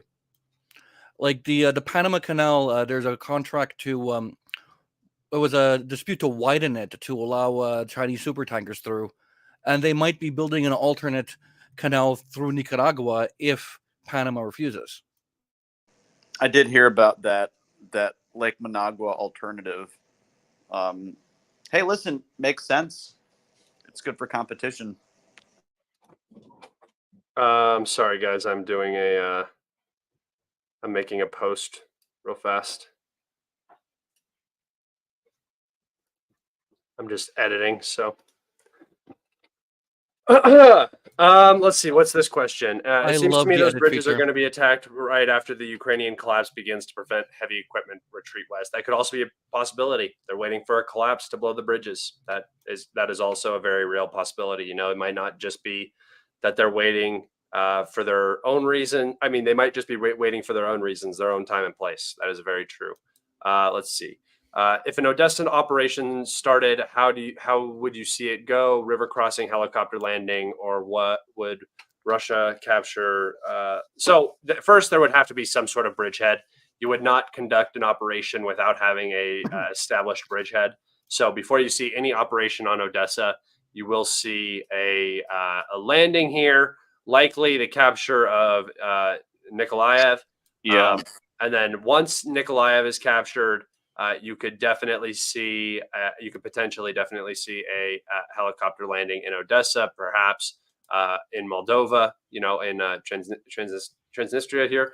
And that might happen. But at that point, again, once the Russians reach Nikolaev, I mean, there's not going to be much of a Ukrainian army left. So a landing like that might be actually beneficial. It could actually catch the Ukrainians off guard and set up a further collapse. I don't. I don't. Nikolaev is a big city. It's a huge port city. Yeah, it's important. It's not easy to take. If it was easy to take, the Russians would have had. It's a nightmare. It's actually a nightmare to take. If you look, instead of leaving. Didn't they take it early on but vacate? They exactly. They took it. They got out to here. They arrived in the outskirts. They got out to here, yeah. And they pulled back after some reports indicated that the Ukrainians they didn't have the manpower. Presence. Yeah, they had a much larger presence. After and this was all happening. This all happened after the Kharkiv stuff had happened. Sumy was basically captured very quickly. That region was engulfed, right? Yeah, Kharkiv was not. The Russians tried to basically go down Main Street in like the Spetsnaz did, and they got lit up. So that was happening, and then the Russians were like, "Oh, maybe let's not try to just push into Nikolaev. Maybe our intel is wrong." But they took Kherson without a fight. The Ukrainians retreated out of there. So retreated out. I mean, that city is a lot of it's been destroyed. Some parts of it, they're still having power issues. But yeah, I mean, Ukraine's going to flood in some units into some of these cities once the Russians start to arrive in the far outskirts, and they're gonna make them take them, just like all the smaller ones of Avdiivka, Bakhmut, Mariupol, which is a little bigger. I mean, it's gonna play out the same way if they take these cities. The Chechens will be back, and that will be slow because you can't just storm all these cities at once unless you have like 1.5 million soldiers. So yeah, we know the Russians are working their way up there, but it's like some of the more intense battles, I think, are still yet to be seen. I just don't know if the Ukrainians are going to have the manpower, man. If they For don't, the they're going to waste everyone. Everyone's going to be spent. Oh, that's why the mobilization bill is so vital, because it's not just to replace losses. It's the people who are out on the front and have been there for 2 years need to be rotated out. Desperately, not for some greenhorn who gets lit up and doesn't know what to do. They have to be well-trained men, and that's becoming hard because you don't have the time to do that. It's just becoming an impossible cycle. Also, for the question that's on screen right now, go ahead. We're already seeing a shift in that direction from Russia. We've been seeing for quite a few years. Because they don't have the they still have Sevmash and the Leningrad shipbuilding facilities, so they're able to build capital ships, but most of their shipyards from the Soviet Union to build the capital ships were in Nikolaev. But also we see them building, shifting through a fleet composition that is mainly corvettes and destroyers. The rare frigate here and there. Because for one they've miniaturized their weapon systems since the 80s and 90s, like the modern variants of the P700 Granit. That's the weapons platform that the Kirov was designed for, because you needed something as massive as a Kirov to be able to hold those. Those are school bus sized, and they're still very effective. I mean, if you were to fire P700s at modern air defense areas, I mean, it wouldn't be guaranteed that all of them would get shot down. I mean, they would stand up quite well. They're about like Mach 3 something. And NATO they do have terminal device on them, so they can find things. Oh, they're advanced as fuck, especially for their time. NATO Very reporting name Shipwreck. They were the first to have exactly. They were the first to have swarm networking, where where a lead missile delegates targets to the others, and if a lead missile is destroyed, another one takes its place and starts delegating targets. It's that's why they need to be so big, because the electronics on it are fucking huge. But that's replaced by Zircon, and Zircon fits on a Corvette. You could fit like 6 to 8 of them on a Corvette. You don't need capital ships anymore. It makes me sad because I love the Kirov, but it's obsolete. The other advantage is is that smaller ships can pass through the inland canal network that connects the White Sea, Baltic Sea, Caspian Sea, and Azov Sea. So this is very useful right now because Turkey cut off the straits, and I remember when they did it, everyone was like, "Ha ha! There are ships outside the Black Sea are stuck," but they're not. They just went around and came in through inland, and they've been moving ships in and out like for 2 years. And the third thing is I mean, you two have heard Intel and I nerd out about Korean arsenal ships. They're cool as fuck, but they're also a bad idea, like any capital ship, because with small ships, you're spreading out your firepower across a vast number. You lose one, it doesn't affect your firepower. It's like 1% of your firepower. You lose 10, it still doesn't impact your firepower. So we are definitely already seeing a shift to smaller ships. As far as drone carriers, that's a bit more complicated because drones don't fill all the roles that manned aircraft do. So you're still going to need your old style carrier if you're projecting power across oceans.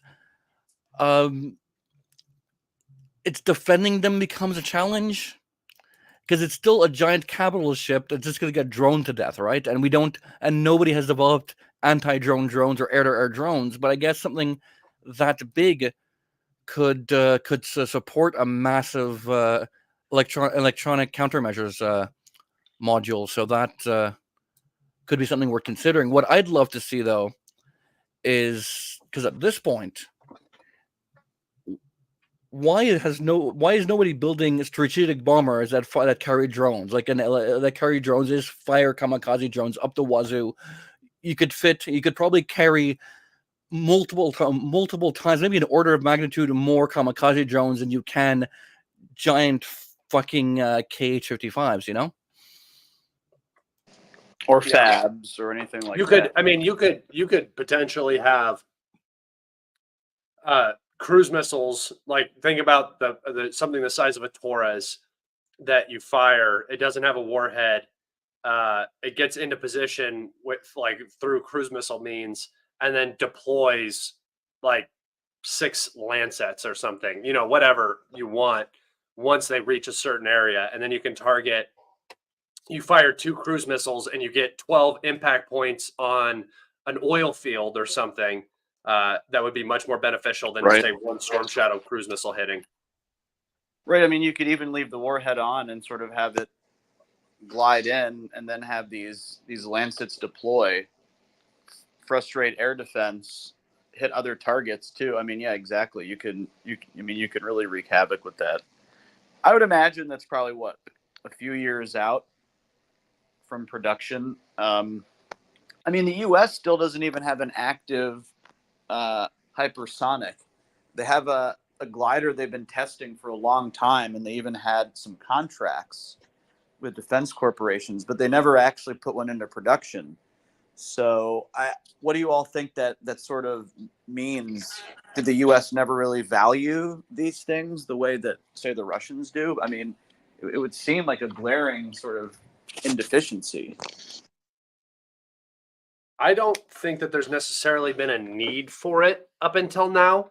I think it's short-sightedness, but why do you need hypersonic missiles when you're fighting multiple wars on terror around the world? Bros, I've been talking into a muted mic for the last 2 minutes. I feel so ridiculous. We forgive you. Right. So during the Cold War, the Warsaw Pact had overwhelming conventional superiority, while NATO had overwhelming nuclear superiority until the early mid-'80s. That's when it flipped, and it's been like that ever since. America relies on its conventional superiority. It never saw a need to regain nuclear superiority because that just triggers an arms race for no good reason.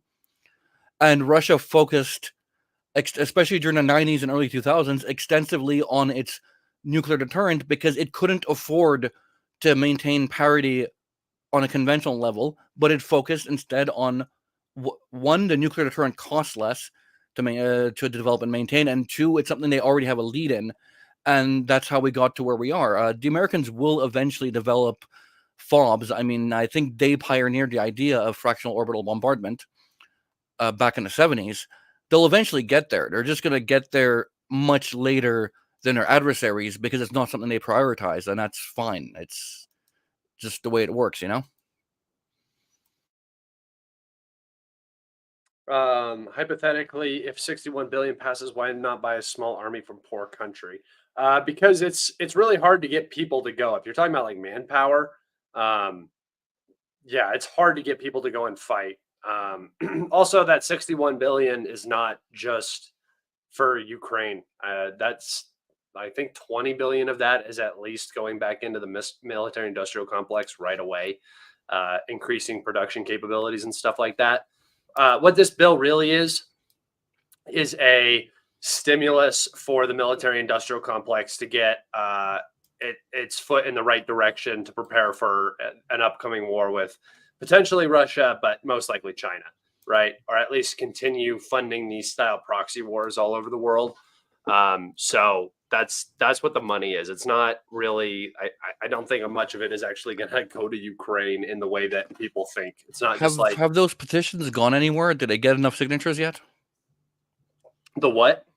There was 2 petitions. I forgot. I'm not familiar with the terms, with the vocabulary of American politics, but there's 2 petitions going. One for a bill, one to revisit a bill that has to do that includes Israel funding, and one that doesn't.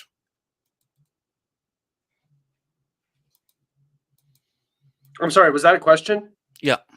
Can you repeat the? I'm sorry. I thought you were going to say something else.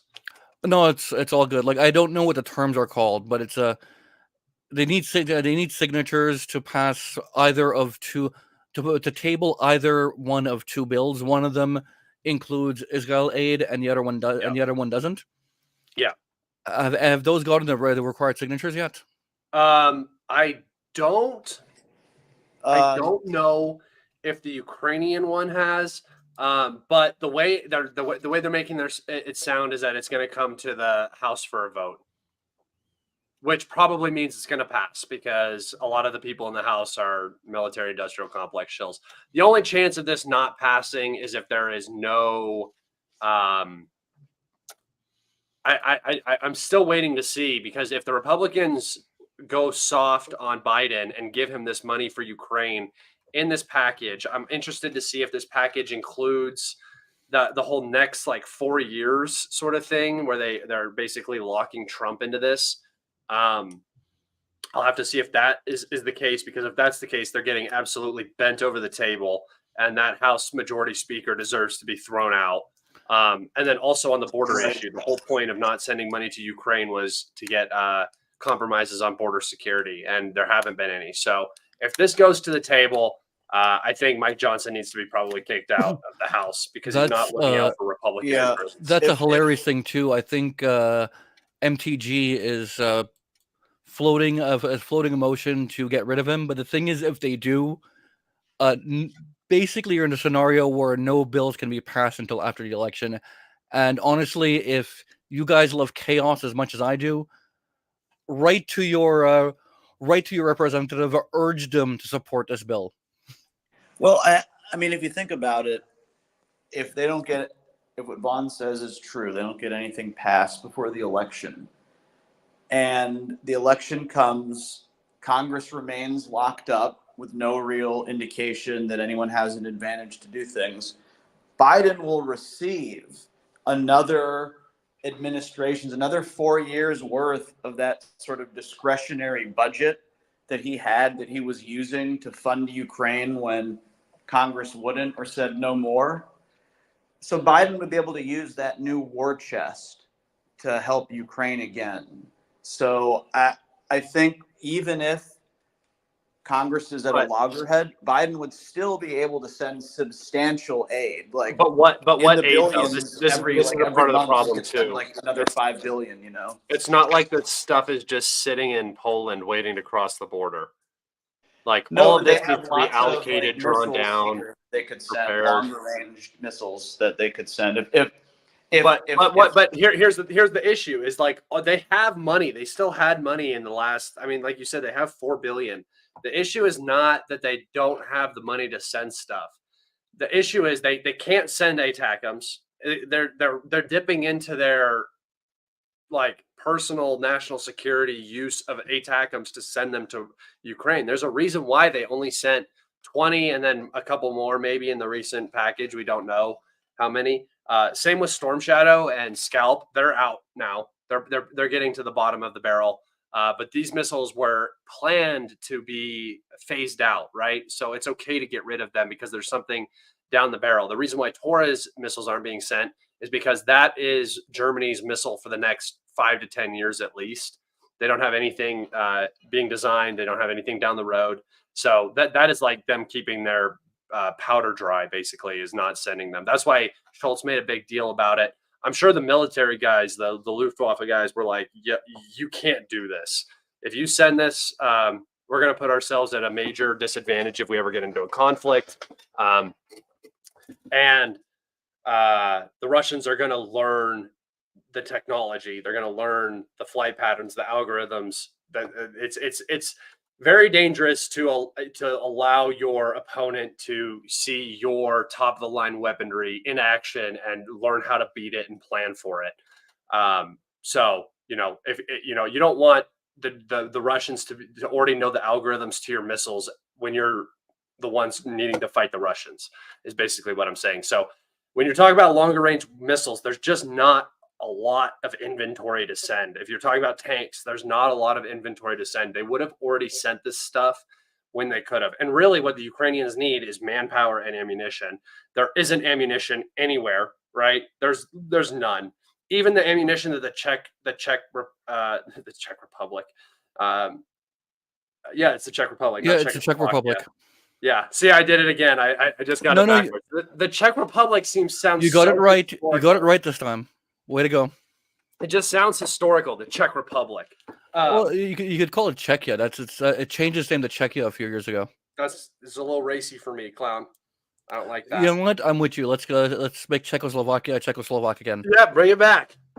Yugoslavia, Czechoslovakia. But all of the shit, I lost my train of thought. The shells that they found, they're purchased from a Russian ally, right? That was the whole thing. It was like they found these allegedly, shells like they're hypothesized, they're speculating that it is, but we don't. It's not made public. I mean, I'm sure I'm sure they're like somebody's shells that were just purchased through a third party and then purchased by. Keep in mind that it's highly suspected that some of these are coming from Turkey, and some people aren't very smart and think that Russia and Turkey are allies because they forget that Turkey's in NATO. They are allies. Duh. Sure, Jan. Duh. All right. Any more updates? Let me see if I have any more missile updates. So we had some daggers hit. It does sound like almost every energy infrastructure that was remaining that I talked about was potentially hit today. We had explosions in Kamenske. Not saying that these were all targeted, guys. I'm just there's a pattern here that is developing that I feel like I cannot ignore. We had explosions in Kremenchuk, which is another HPP area. In Cherkasy, again, I don't know where exactly, but we have another HPP here. All of these oblasts are very peculiar, as they are all the areas where energy infrastructure is present. We had explosions in Rivne. We had explosions in Klemensky, which there's the 2 nuclear power plants in these areas. We had explosions in Zhytomyr. We had explosions in Ternopil, and explosions in Lvov. So a very, very active night for the Russian aerospace forces. We will see probably in the morning what the results of that are. Morning for me. Again, a lot of these videos start to come out as the actual damage assessments and everything. I don't know. Ukraine has like weird rules about the footage that can be posted, when it can be posted, and stuff like that. So, how many apartments think they're gonna say Russia? Because I see when there are very successful strikes, Ukraine probably has used a tremendous amount of air defense assets in certain Dude, locations, it depending on what they're doing, and that's when the apartments get hit. I don't And- even see the reports of Ukrainian air defense operating in certain regions like Zaporozhye, Dnipro, Kharkov, basically the whole east, except maybe Sumy. I rarely see air defense, and the reason why Sumy has air defense is because it protects Kiev from most MiG launches and stuff out of Belgorod and Kursk. But yeah, I don't hear about air defense in Odessa except drone air defense. I do hear about that. Gepard, right? The Gepard. Yeah, Gepard and other anti-aircraft systems like that. And then no air defense in Kryvyi Rog and Dnipropetrovsk, Nothing in Zaporozhye. Chernobyl, nothing there. Sometimes Poltava, I hear, but Sometimes usually there's it's a big only in airfield the in east Poltava, right? There's a large or in the west. Ukrainian air installation around Poltava where they actually have some hardened hangars. Yeah, So, there's so Zach, do you think that the decisive battle will be in Poltava? There will be something decisive there. I mean, that's a huge here's launching point here's for the Ukraine. here's the parking and everything. By the way, Yeah, look at that. That's a huge. So if Ukraine's been able to continue to use their scalps and storm shadows because of that airfield with the hardened hangars, that I don't know if it's this one. well, it's There's one of one in those. this region. There's one that's like that was updated later in the Soviet Union at a tremendous cost because it was supposed to be a forward airbase operation, like a strike. Like you would strike Europe from there, and it would be hard unless they used a nuke, and even then, depending, to completely destroy those aircraft because all those hangars are hardened concrete. So that's a huge asset for Ukraine, and they continue. There's several airfields they have. The Russians are going to have to completely cripple them, take out all of these places, capture them, or they're never ever going to get any peace. Ukraine is I mean, yeah, I hear that they're destroyed, but they'll still be able to launch strikes once in a while. I mean, that's I think it is this airfield. Yeah. I don't Yeah. see anything else in the area. Yeah. I mean, so Ukraine still has ways to hide things like F-16s, even if they get 6, whatever. They'll still be able to hide them there. F-16s aren't going to be here though. Huh? F-16s aren't going to be in Poltava. F-16s will be over here. Where around Kiev? Somewhere like this base. They need to be able to run sorties on Crimea. Right. There's no reason in having them over here unless you're going to strike Russia, which is a possibility. I guess they could do that potentially in Kryvyi Rog as well.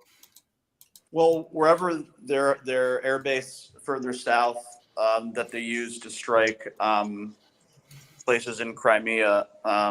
Yeah, I think it is this airbase that they use frequently. Yeah, with the scalps. So that's an important one. Whichever the airbase was that the Russians kept on hitting over and over again with missiles, and like Intel Schizo, and we would argue endlessly about, the Russians have kept hitting it, but they keep hitting like empty airfield, like they keep hitting like areas where the planes don't go.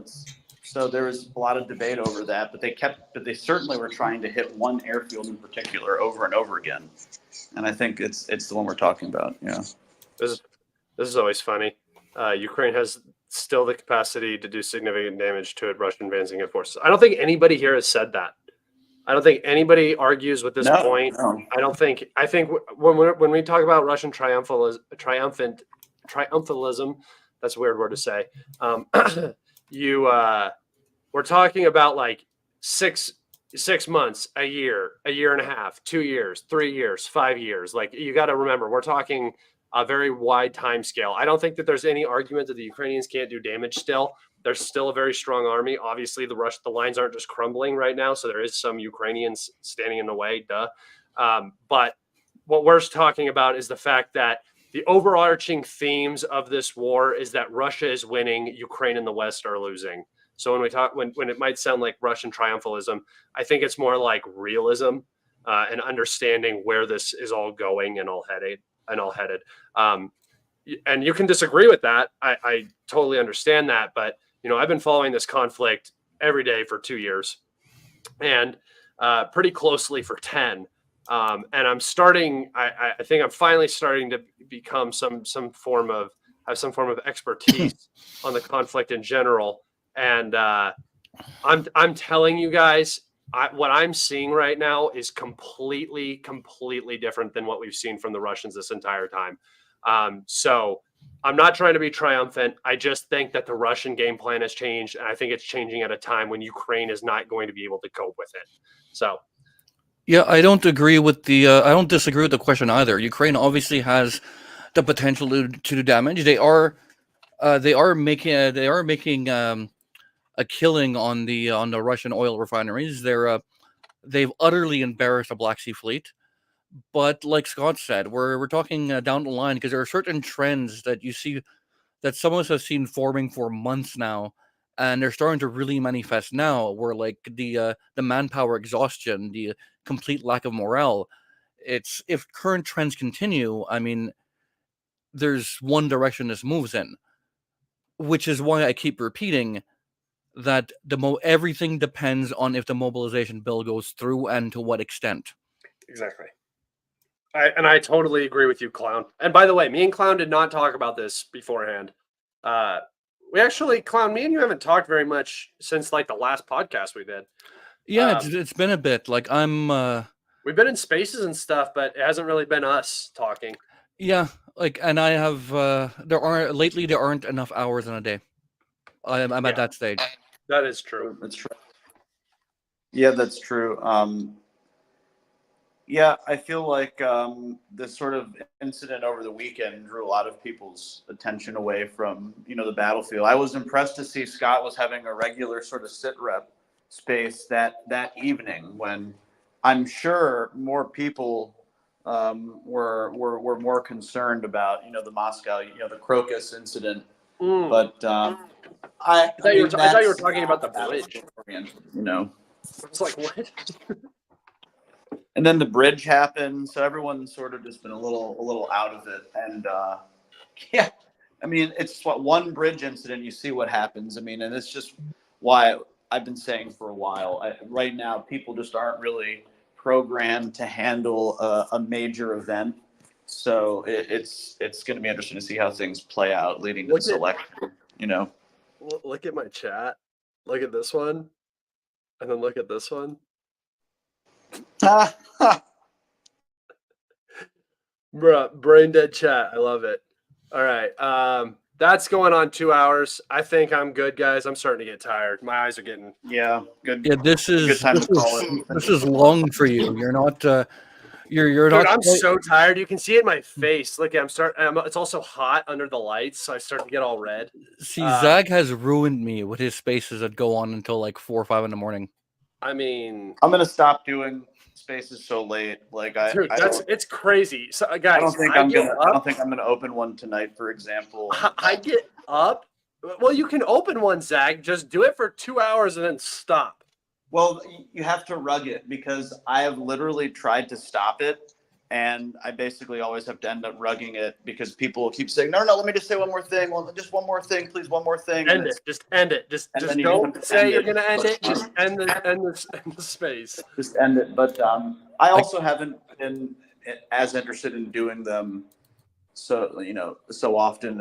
If nothing major is happening, there's no reason just to let people BS and shoot the shit. That's fine. But I mean, I used to leave them on as background noise until I woke up one morning, or was woken up at like 4:30 in the morning with Fish fucking screaming psychotically. Yeah, Fish blocked me again for some reason. He did.